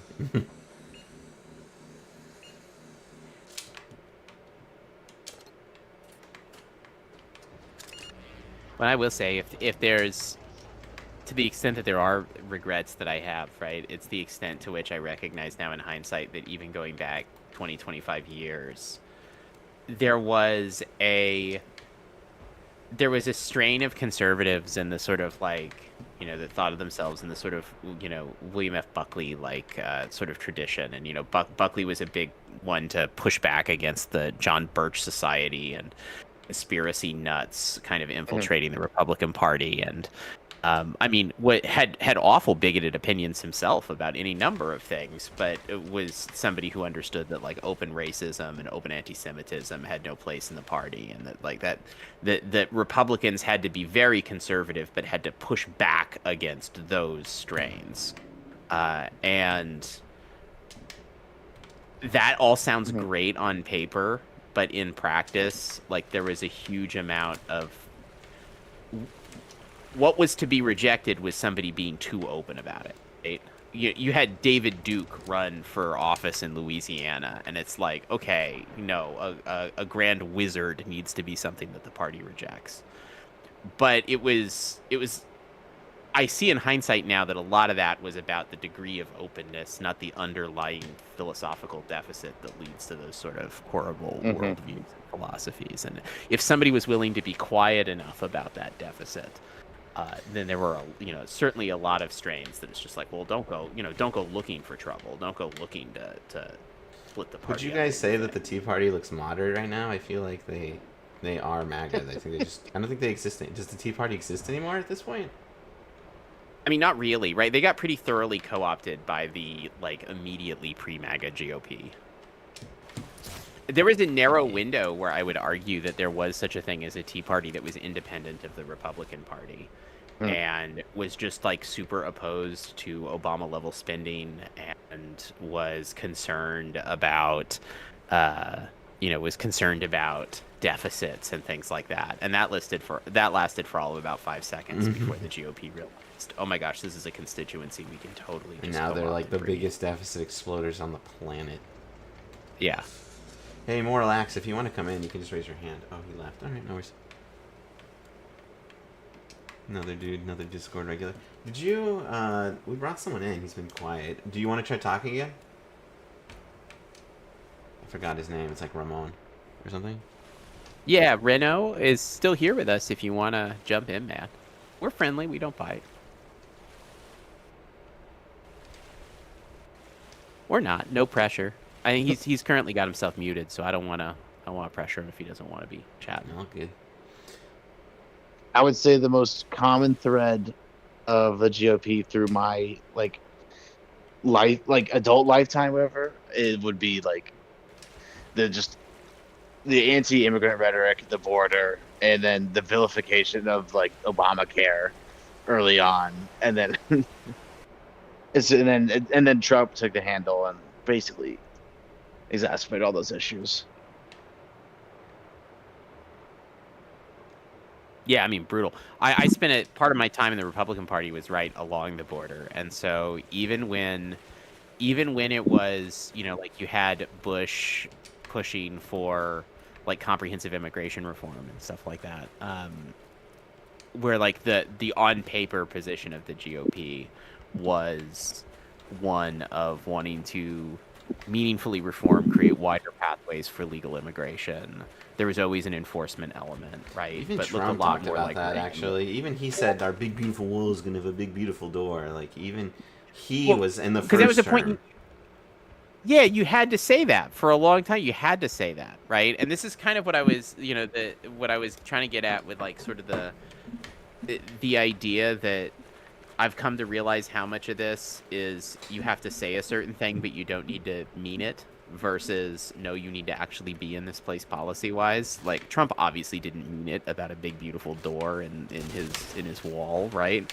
But he knew that in the GOP at the time that was the thing you said, and that you could wink at the real hardcore anti-immigrant people, and they would know what you meant. They knew that you didn't really mean you wanted to build a big door in it.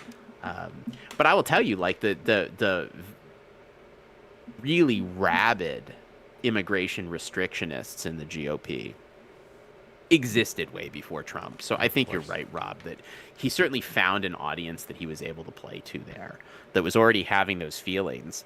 And that I think a lot of the sort of establishment, no, you have to say it a certain way and then wink at them and then they'll know what you mean. Like that pissed them off, right? It's like, why? So when Trump comes along, it's like, oh, here's a guy that just talks like us. It just says, they should be fed to alligators. They should have to crawl through razor wire. Like that. Here's somebody who says the same sort of inhuman things that we say, and it was just like that. That DNA was there. Mm-hmm.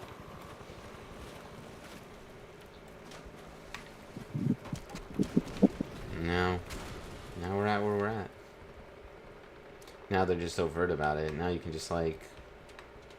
Now it's just like everything. I read somewhere, I don't know if it's true, but I remember reading somewhere that supposedly Ben Shapiro had said that, because he talks a lot about, like he kind of rode this wave and he never expected the GOP to go like the anti-Semite mode, and he said that supposedly because he thought that the Holocaust was just so, part of the, so deeply embedded into like American like understanding and culture that like that would be the sacred cow that they would never slaughter. And now he's kind of finding out that, supposedly now he's finding out that, yeah, they would actually kill that cow, that like nothing is sacred actually, which is, extremely Beat the leopard. Super understandable though to assume that would be the same. I mean, I can't imagine, like, it still is impossible for me to believe that we're having these like podcast interviews with Tucker Carlson about how, maybe Hitler wasn't such a bad guy. Like that to me, that's the fringiest of fringe, ostracized from society forever. Go get an SS lightning bolt tattoo on your forehead and have 2 friends and never mean anything to anybody. Like your life is over as a member of society because you hold a view so repugnant broadly to the span of humanity. And for that to be mainstream, like show me somebody who did predict that and and wasn't in on it, and I'll be shocked. Like I wouldn't have ever imagined that we would be in that place. I mean, it's just kind of the end game of social media. Like I was listening to Destiny, and he was watching there was this content creator from back in the day called Andy Worski. This was years ago, but what he said resonated with me. And what Worski would do is he would go to he would have a camera on his chest, and he would just go up to black people and like call them the N-word, and like that would be his content. And it was edgy content or really racist content, but the point was to like, shock his audience. And he fell off, and so people were like, whatever happened to him? Like, why did he fall off? And Destiny said, the reason he fell off is very simple. When that's your kind of content, Eventually you hit a wall. Like, you have to keep upping the ante. And as you're upping the ante, eventually you hit a wall and you're just no longer cool because you've already, like, done all the crazy things that you could possibly do. And I feel like this is kind of where we are with our media environment, where, like, you have to eventually slaughter that cow. You have to slaughter every... If you're, like, challenging the system and you're, like, you know, not believing the narratives and whatever, like, eventually, like, it's got to go here. Like, I guess hindsight's 20/20, right? It makes sense now that I'm saying it. But yeah, like, in a way, it kind of made me realize, like, there's really no other way that this could have gone besides the direction it has, unfortunately, begrudgingly.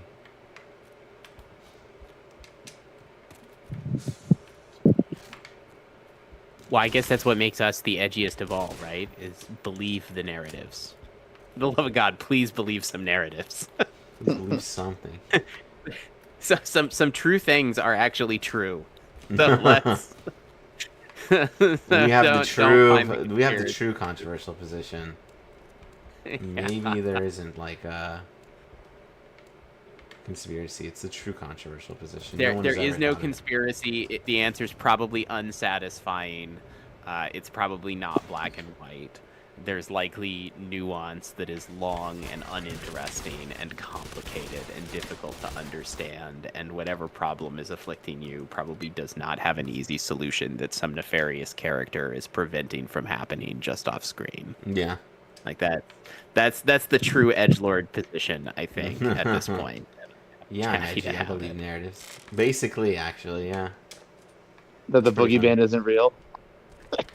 Oh, you believe in the boogeyman? Yes, the boogeyman isn't real. Imagine believing in the boogeyman in current year. That's another one of my favorite memes of MAGA, is like the guy who is in like 2 feet of water and his face is above the water and he's like drowning, and then you like zoom out and it's like a shallow kiddie pool. Yeah. That's a good meme. I know exactly the one you're talking about. Yeah. Or when they put up like cardboard dinosaurs and they're like cowering on the ground, like, holy shit. Yeah. Yeah. I like the one with the kids afraid of the Easter Bunny. That's one of my favorites. I don't know if I've seen that one. What's that one? You've never seen the ones with like the kids in the corner cowering in fear, and it's like a Oh, and then like the rabbit. tiny little bunny, and they're scared of it. There's the tiny little bunny. Yeah. Look at this guy. I swear. The deep state. Yeah, the deep state. Alright, I'm just gonna go kill this dude.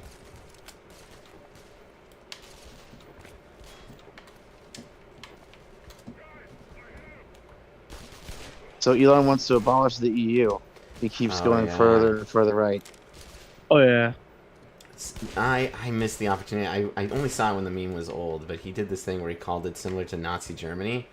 And I wanted to... I was too late to respond to it, but I wanted to be like, if that was true, you'd be hailing it. But I missed my opportunity. Fucking A. I blame the deep state. Yeah, what's the... So Elon's back on his, like... It's because of the... Do you want to know what it is? If the EU came out tomorrow and just handed him a sack of money and then said, you know what, fuck immigration, he'd be like, EU, actually based, actually real, actually, like, good. That's it. That's literally...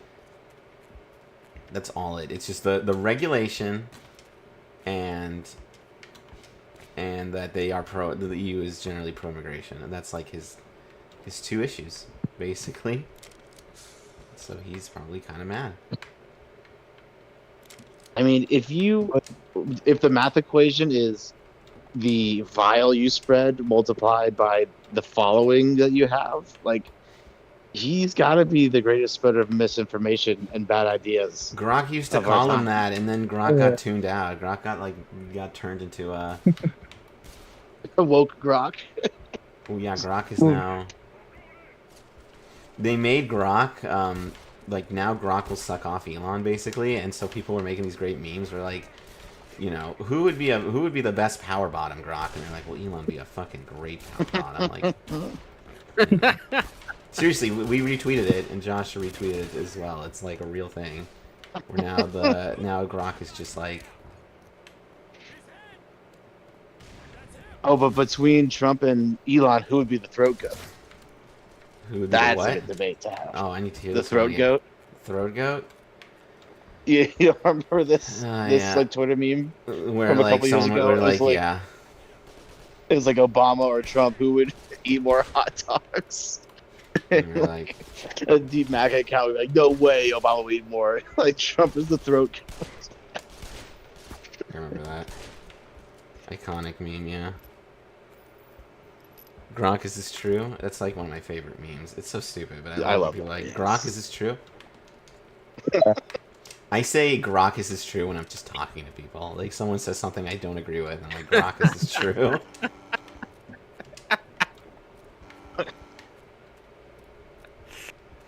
But Were you yeah, get- definitely though.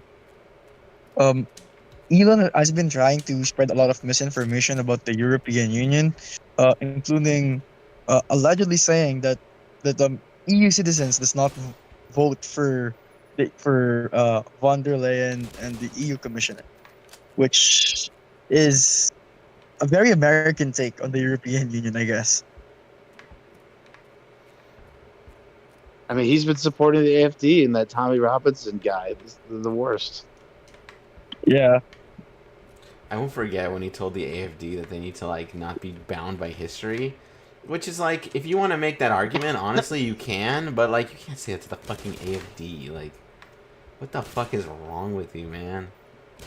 Like, I mean, there's a very specific history he has in mind when he says that to the AFD. I think that's the challenge of saying that. when Elon did his, like, my heart goes out to you thing, at first I was like, I don't know if he's a Nazi, guys. Like, come on now. Like, wants to gas Jews and stuff. And then he went to the AFD and was like, you guys need to, like, you guys need to, you know, your history. And I'm like, Yeah. Elon, you're not helping me here, For brother. him. I tried to throw you a lifeline. I don't know what to do here.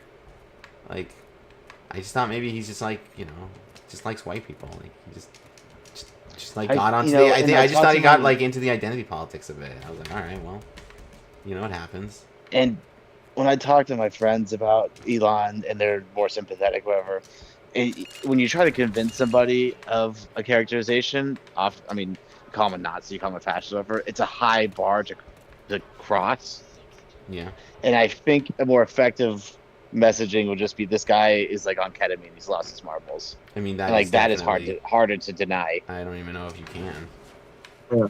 I've seen like those videos of him just like throwing his head back and just maybe he wants the Kaiser back. Maybe he doesn't want the Nazi. He wants the Kaiser. That's actually, hold on. Can we, Grok, is this true? Maybe we should ask Grok if like Elon has said anything about the Kaiser. I think we might be onto something now. If we see him in a pointy hat, we'll know. True. We see him in all sorts of. We see him in an armband, we'll also know. But I don't know. Hell, I yeah. still don't think like I don't know. I don't think he's like a. I don't know, man. Like a Nazi. Like I think he's a massive white identitarian though. Like Yes. he is like very like he's very like white identitarian, white oriented.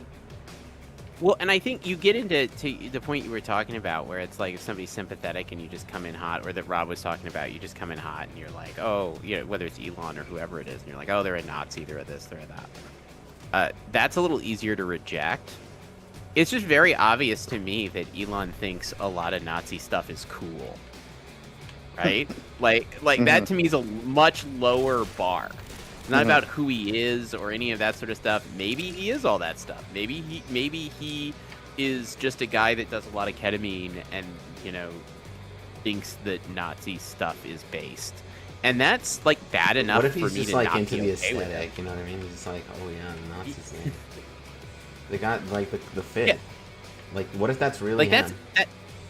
that's totally enough for me to be not cool with him. Like, I don't need to go the rest of the way and like prove what's in his heart or whatever. That's enough for me to be like, okay, maybe X is not something I want to, you know, really support. Yeah. Like dangerous is an easier bar to cross. Or to clear. Totally. That's dangerous. He has dangerous beliefs. Yeah. Totally, because there are people whose heart's totally in the right place who might be doing things that are just wildly dangerous and irresponsible, right? On like a massive scale. Mm-hmm. So yeah, I agree. There's lots of lower bars that are still functionally disqualifying for me. So I'm cool. I'm cool not even figuring out where the higher bars are. And that's just, I think, smarter messaging when we're trying to convince people. What if Elon is just a Florida man? Oh, that's actually a take. Now hold on there. Now we're talking. I mean, DeSantis is seems like vanilla compared to this. Yeah. No way that guy got here. Yeah. No, DeSantis is like... DeSantis could be president if he was just slightly more charismatic. Yeah. He's a wet blanket. But he's a very uncomfortable person to be around. He was also just doomed from the jump because he wouldn't admit that Trump lost 2020. And yes. If you couldn't deny that, it doesn't really justify your existence. Like, why would you deprive Donald Trump of what he deserves? Right, exactly.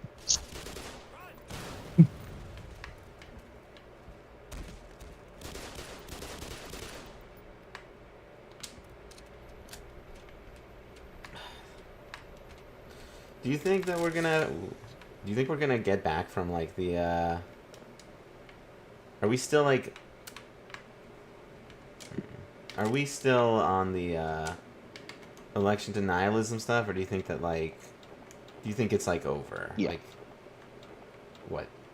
Yeah, I think I saw a poll the other day that, like, half Republicans still believe that. Yeah. I'm hoping that, like, they just kind of give up on it eventually. But I don't know if they will. Well, I The mean, whole debacle it was about, it was- yeah. Sorry, go ahead, man. Jump in, Reno. yeah, okay. The whole debacle about how the Democrats allegedly cheated the 2020 election was so baffling to me as a non-American. Well, it was so odd to think about how it would be the opposition trying to cheat on an election against an incumbent, which is basically unheard of. If you talk about different countries, it's more common to see the incumbent cheating their way into a win, but not the opposition using proper voting mechanisms to cheat their way into a win. It was just a really odd time in America. Sounded pretty crazy to me. Someone from a country which is somewhat unstable when it comes to elections. Mm-hmm. And it's a travesty because we're supposed to be the example for the rest of the world. Yeah. Yeah. Trump doesn't care about that. He has no vision for, like, this planet. He's just... The only thing he cares about is himself, and doesn't give two... He has no... I don't think he has... I think if you went up to him, you're like, what's America's goal? What's our purpose? What's our vision? Like, why do we exist? He'd just be like, trade. Trade deficits, bro. Like, he has... Like, sincerely, like, why are we here? I don't think he knows.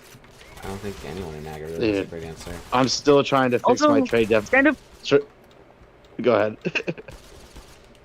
Also, it's kind of frustrating how a lot of international bodies right now is trying to really appease to Donald Trump, like he's an infant of sorts. Since did you guys see the draw for the FIFA World Cup where they gave Trump a peace award of some sort? Yes. Oh my god. Yeah. What an embarrassment, man. Surely no, even MAGA has to blush. Even MAGA has to blush at that, right? Even they And have to be FIFA. like, FIFA? Of all Like, people. Couldn't they have, like, at least have created, like, there has to be, like, a fake human rights organization that Trump can pretend is, like, FIFA? Like, really? Is that... that's like, mind-bogglingly embarrassing. I don't even know. Like, God, dude. It's one like of the things... it's like if you had. Yeah. I was gonna say it's like if you had your local bowling club like give you a Nobel Prize in physics. Gavin Newsom had this fucking banger thing where he had like a Photoshop picture of him accepting the do you know the Marketplace Kohl's? Like he's like the Kohl's annual inaugural Peace Prize. And he had like a video of himself accepting it. And I was like, that's so real. That's just like, yes, actually. I had a we have a meme coming out tomorrow or today that I'll just spoil for you guys where it's like when you're the NBA commissioner and you need like a government kickback, and it's like the NBA Peace Prize, but the Coles is even funnier. It's, Yeah, I think Coles is hilarious. the Coles But like, Peace Prize is you know, funny. I do wonder, like with things like that, like this obvious messaging that resonates with us, right? It's just if you care about institutions and like the integrity. The Discord behind any of call these is open things, if you want to join. A cup of Joe Biden. If you want to join the Discord and If jump you- in the public chat, you can. Sorry, I'm sorry. No, you're good, man. I'd love it if Cup of Joe would jump in here with us. But yeah, I mean, like if you care about these institutions and they mean something to you, if there's value that you find in any of this stuff, then making that kind of mockery of it is just the most insulting thing ever. But the whole point is he's arrayed this coalition of people that don't care about institutions and don't think they have value Yeah. and don't feel like Yeah. the post-war world order is an order in which that they can win and be successful. And so then it's like, oh, did you see that he got like a FIFA Peace Prize, like based, right? Yeah. Not because FIFA is disrespected org, but precisely because it disrespects the whole process. Right. And so it's, I you feel know, like- I don't like that. To me, seems as baffling as that is to me. Like I get why his people don't care at all about it. Yep. That's a core problem of this whole era is that he just plays on a different set of rules. Yeah. Yeah. I feel like Donald Trump is trying to look like a dictator with a cult of personality from a third world country. Yeah. It's appearing that way based on how populist his policies are. If you guys look at what he did for Armenia and Azerbaijan, he literally named the corridor after himself. Yes, Trump I saw that. International. It's Trump so route for North international Korean. peace and prosperity. It's insanely North Yeah. Korean. Yeah. No. That is like so just and so annoying because like I feel like I'm gonna vote for whoever. Like if Gavin Newsom gets on stage, like I'm gonna demand that they rename that when I win. Like I will just vote for him on that alone. I'm a single issue voter for fighting Trump. Part of the reason that I wish Charlie Kirk was Yeah. alive is not just because like he obviously didn't deserve to die, but I would really like to just. He was honestly reasonably good faith, and I would want to hear his thoughts on all this. I really wonder how he would defend all of this at this point. Wasn't like the best, but like he was pretty solid as far as MAGA went, and I'd really love to hear his opinion. Oh, this one doesn't have the homing like Yeah. Half-Life 2 based. This is a boss fight. Yeah, music picked up. I have unlimited rockets behind me. I don't know how the fuck I'm gonna kill this thing off. I think he moves in like a. Sucks. Yeah. I guess. Also, the damage Trump did to the international standing of the United States. I don't think the Americans really understand it enough. The amount of damage he has done to a lot of the United States international standing with a lot of its allies Yeah, and with different countries. absolutely, you're right. Yeah. It's painful, man. I really hope that we can like come back to gain some sort of respect, but that's gonna be hard fought, hard won. I don't It'll pretend. take at least a decade. Yeah. What's the old saying? Respect, like Yep. respect takes like the respect walks and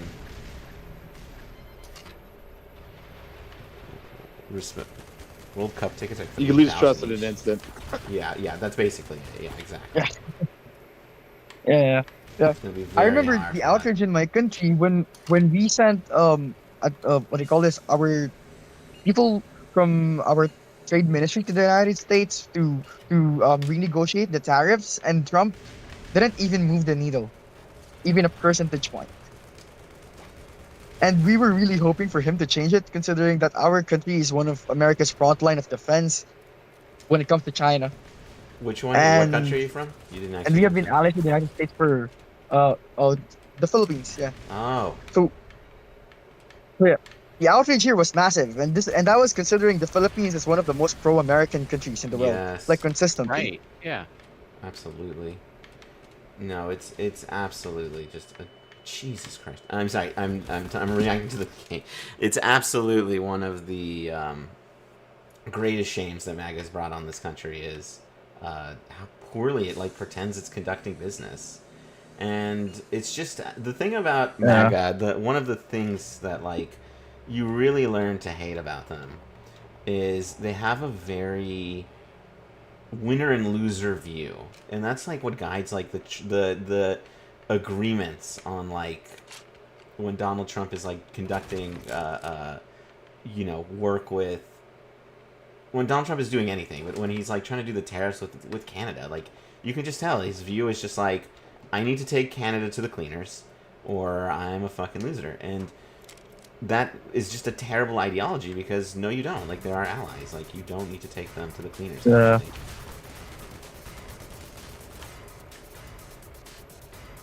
Oh, it is homing. Ace.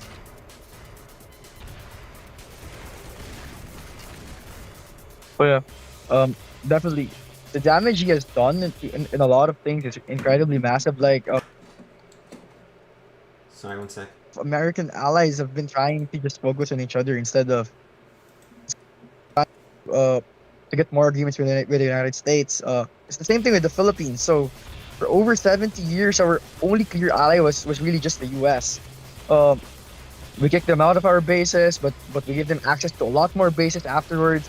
But just in the past year alone, we signed at least like 3 or 4 more agreements with a lot of different countries just because of What happened? how panic was against Trump, because of how the backtracking he did, and this was considering how his first term was kind of viewed a little positively here since he did a lot of favor with China, but the second term though, The it's second term just has been been a fully failure. reckless from Like even most MAGA, it's just like what is Yeah. going on this term?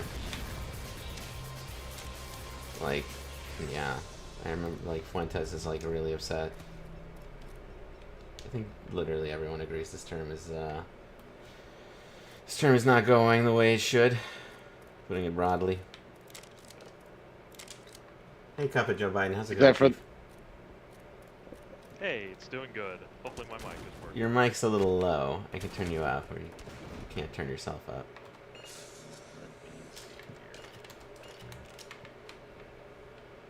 Thanks for joining the party here. Thanks for always like fun. being cool in the stream. Do you have anything? What's going on with you? What do you want to talk about? Oh, there's always something going on over here by DC. Especially Let me turn up your mic real quick.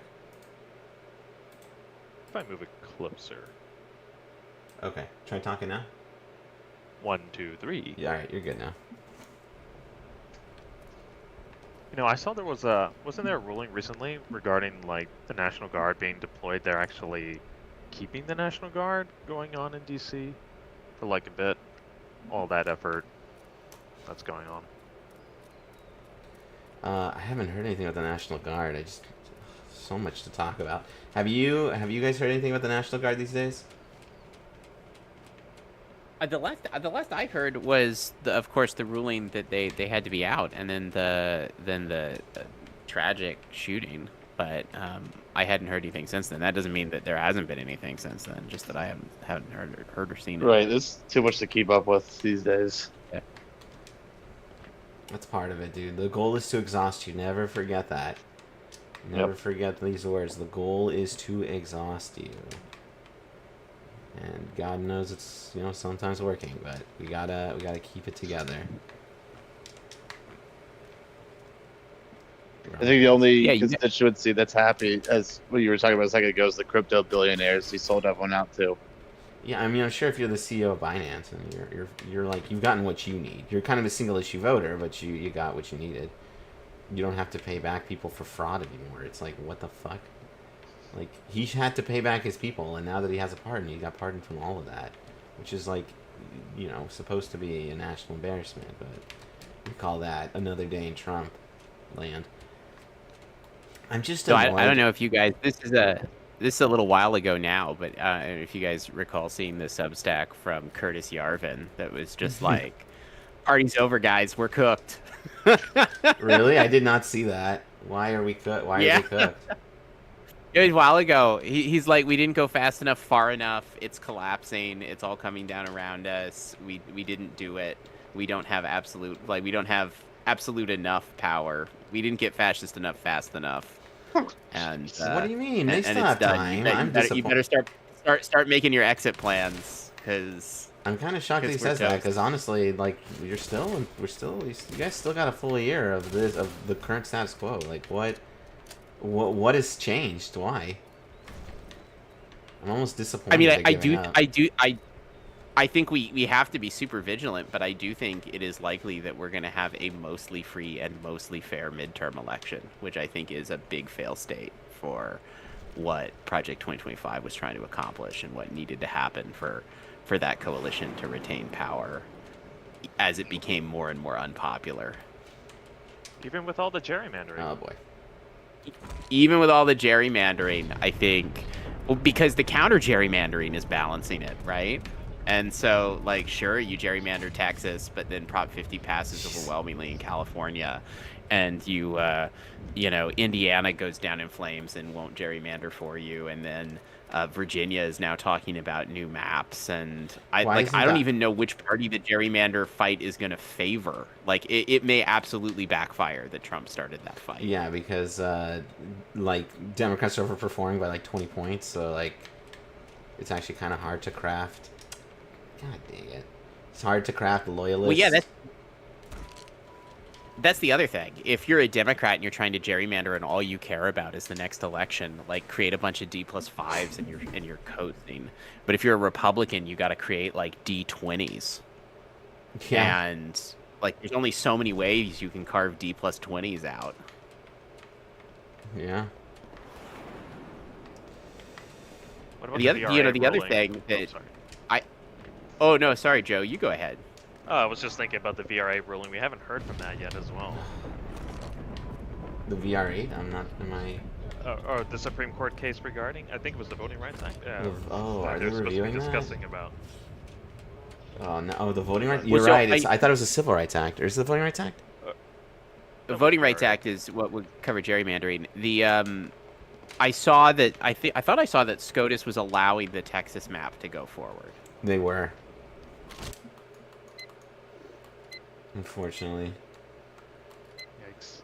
But Yeah, yikes is right, but I think that also means that there's going to be no real path to challenge these other maps that Democrats are going to draw.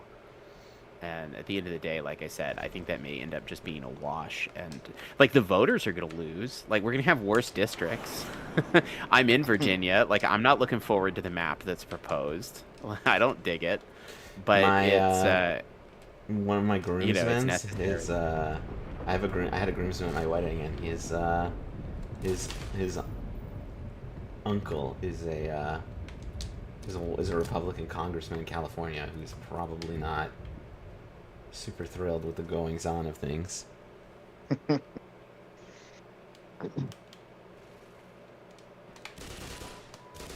mean, I think it's the idea was really unprecedented of this sort of like mid-decade just reapportionments, mid-decade new maps.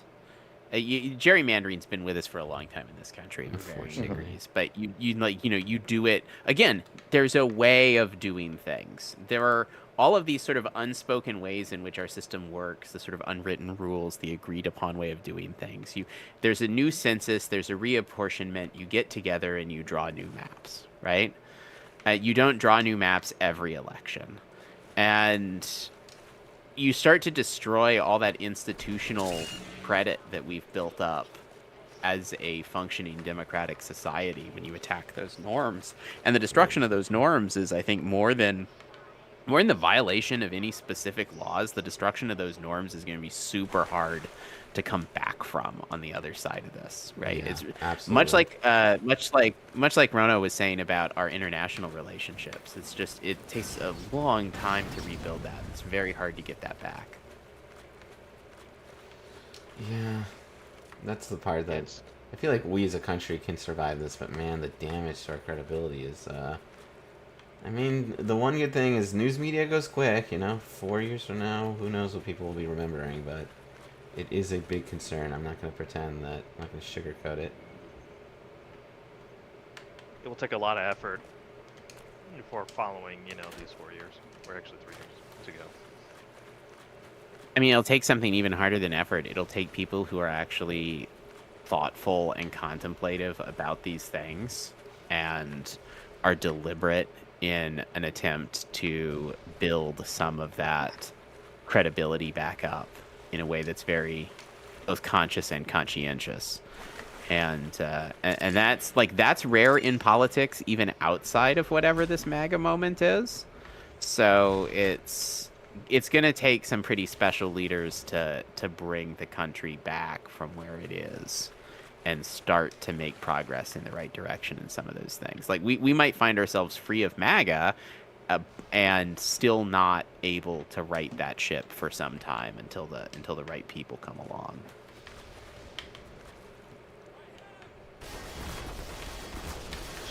Just me speculating in my head, but I'm thinking about, like, with Schedule F, this is kind of more kind of bureaucracy, I guess, towards that. I think I'm in the Would wrong area, boys. Schedule F kind of, I know that was like a plan by Russell Bogue to try to come in and kind of keep the government kind of influenced throughout the administration, but the policy setting. Let's say, you know, hopefully, you know, 2029 comes in, you know, a Democrat comes in, will they keep Schedule F and kind of try to steer direction policy-wise rather than trying to reestablish kind of like an independent bureaucracy, something like that? Right. I mean, it depends. Does a Democrat come in who values a certain set of policy priorities that are very specific and unrelated to that sort of institutional integrity? Or does somebody come in who values institutional integrity as a necessary part of reforming the system back to something that's going to be more representative and service oriented towards the public? And that's an open question, right? Because there is not one way of thinking about that within the Democratic Party or within anything. I mean, I guess there's kind of one way of thinking about that within the Republican Party right now, which is screw institutions, blow them all up. There's not one cohesive way of thinking about that, I think, on the other side of the aisle. I mean, I don't know. We've got some folks who are more involved in Democratic politics than I am, but I talk to a lot of, like, DC pundit people in Democratic spaces, and I don't get a unified vibe there. I mean, the populists, you know, want to burn down quite a lot is the concern here. I mean, you've got like the AOC populist, who's not so much of a burn it down kind of person, but definitely there's definitely like some pretty weird people in the Democratic camp.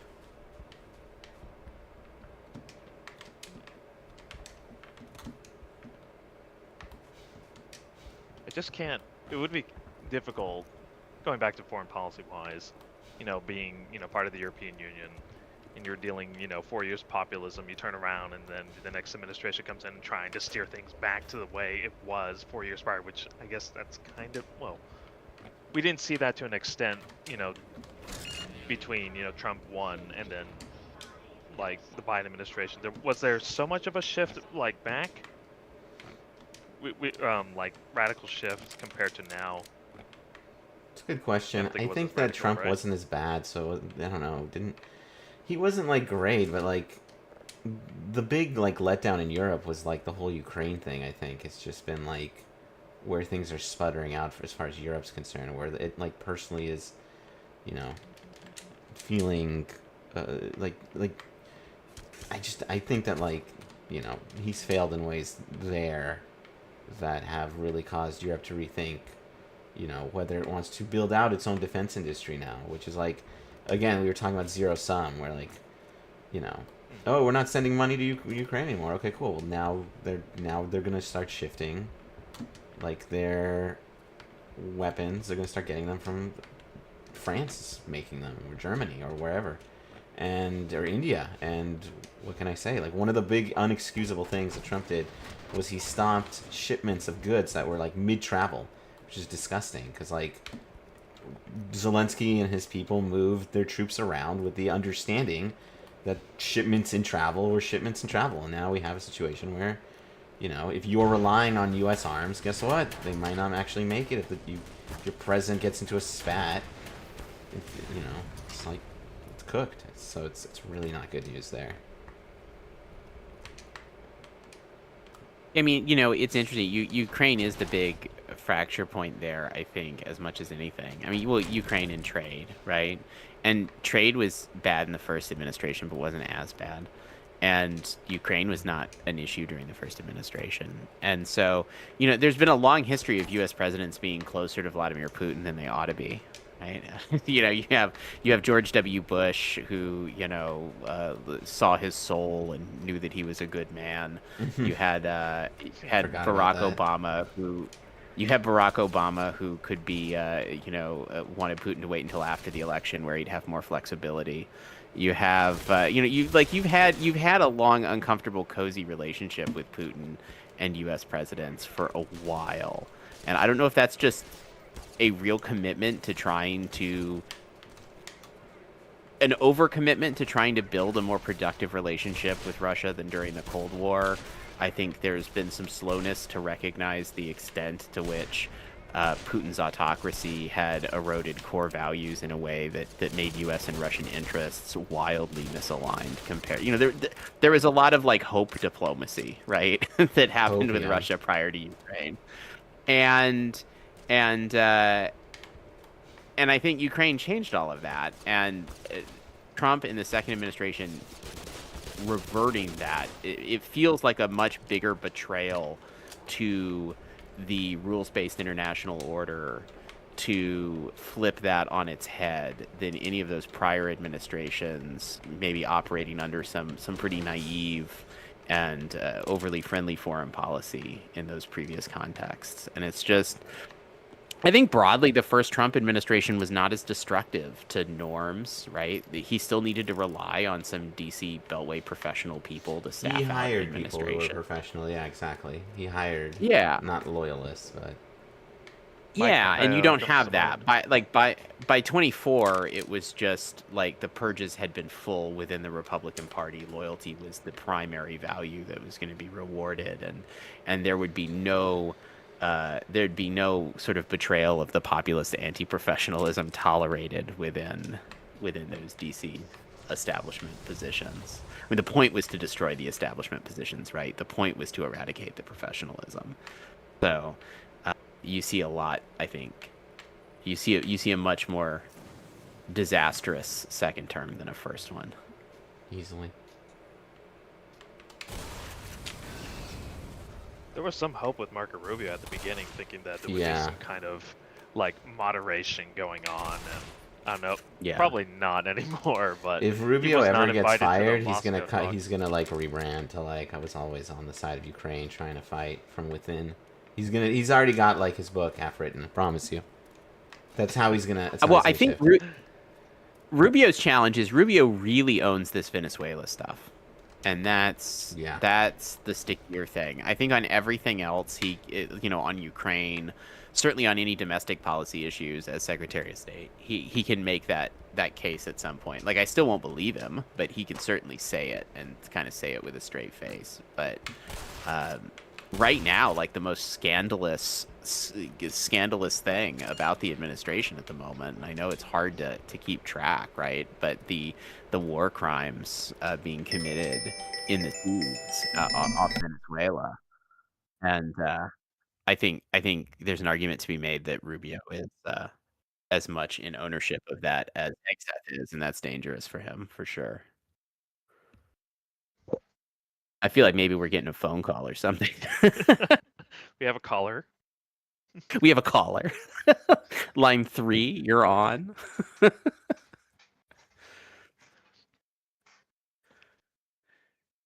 I did find it surprising that the Venice. I know during the first term there was an attempt going on with the Trump administration with Venezuela to do kind of a coup d'etat. There was that kind of infiltration going on. I remember reading that somewhere within the New York Times a while back, and I don't know if they're going to try that again and such, but if there was that kind of tone shift between, the first term where it was still had some kind of semblance of, or kind of holdouts of, professionals, and then this second term comes in, and then it's very populist. Why would really populist diplomacy really be interested in Venezuela? Yeah, I mean, certainly the Buchananite strain of isolationist populism, which is informing a lot of the DNA of where this is coming from, right? It shouldn't care at all. I think it's Rubio coming in with that predisposed baggage, and there isn't a large opportunity to influence Trump. Trump is not ideological. Trump, as weird as that is to say, right? His ideology is himself and his own aggrandizement. But it's very easy to manipulate that if you're somebody that has a pet policy thing that you care about and you're in that club. And so I think there's some opportunism happening, and that's why I think it's hard for Rubio not to own some of it, because it very clearly just doesn't come organically from MAGA. MAGA's not sitting around going we got to do something about this Maduro guy, right?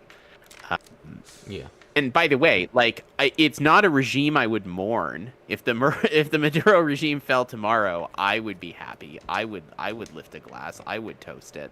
I would love for that to be the result of the international order taking a broad and important stand against the election corruption in Venezuela, the autocracy in Venezuela, defending the human rights of the Venezuelan people rather than, torpedoing anybody that sets out in a boat. But Maduro is not a good guy just because, Hegseth is committing war crimes. I think that's an important distinction.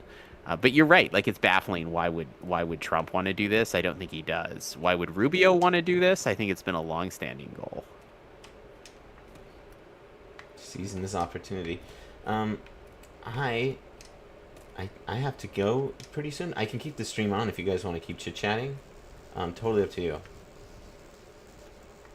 You guys have any? I mean, I'm good, but if Joe, if you have anything you want to chat about, I can hang. But I don't need to sit and stare at a blank screen or ask anybody to watch a blank screen either. Maybe next time. Maybe I'll join the next one. Yeah. Real quick, Joe, I had a quick question. Did the stream sound okay since you were from, you were listening in? Oh yeah. It's been fine. Okay. Yeah, good. this whole time. We were having some Except for audio the issues little previously, phone so I'm glad to hear. I know we're not streaming to TikTok via our previous conversation, but where is this stream going? We are currently streaming to Kick, Twitch, X, YouTube, Facebook. I dig it. I think we have an ask, particularly for those on YouTube, right? Because aren't we perilously close to a particular benchmark? Oh yeah, we should maybe do this. Guys, we are at exactly 15,999 followers or subscribers on YouTube. 15,999. One person hits the subscribe button on the Project Liberal YouTube, then we hit that nice round number, and I get to feel happy with my life, and I get to tell Josh. This is some Josh will send me moderate, biscuits. attainable. One subscriber. This is some moderate. Yeah, I was gonna say this is some moderate, attainable, practical, pragmatic, liberal policy making here. Our ask is a single subscriber. So if you are one person, or if you know one person, and can go click the button for us, then we can accomplish this incremental goal. I'm gonna save here, but I'm not leaving until we get our one. I'm not gonna leave until we get. We're holding. Yeah, let's go. Let's open it up. Let's see if somebody took. We've got some viewers. Come on, one person, just get on. I'm gonna open it up and see if someone is gonna do it. Here we go. Live stream it. And we're live streaming. We're doing it. Got it. We're gonna. We're live streaming the live stream. We're live streaming. We're still there. Come on, guys. I believe it. Look at it. Here, I'll even stream it to you guys. Oh, everybody left. They fled. They held all the cards, Oren. We had nothing. Look at it. Bluffed and lost. Look at it. 15,999, literally. Oh, did what's his face go? Okay, no worries. I didn't know Rob left. All good. Yeah, Rob left us. Okay. Does anyone want to hit that? Want to do it? Want to be the guy to make us go over? Probably not. Okay, we'll get it next time, boys. We'll get it next time. That one. We'll get it. We're One- building one- up to one that dude. one. I'll make the announcement at the beginning of the stream next time, and then we'll go from there. All right. Thank you. So for those of you who are here, Okay. Joe, Cup of Joe Biden, you're always welcome to jump on the stream. For the record, we are streaming.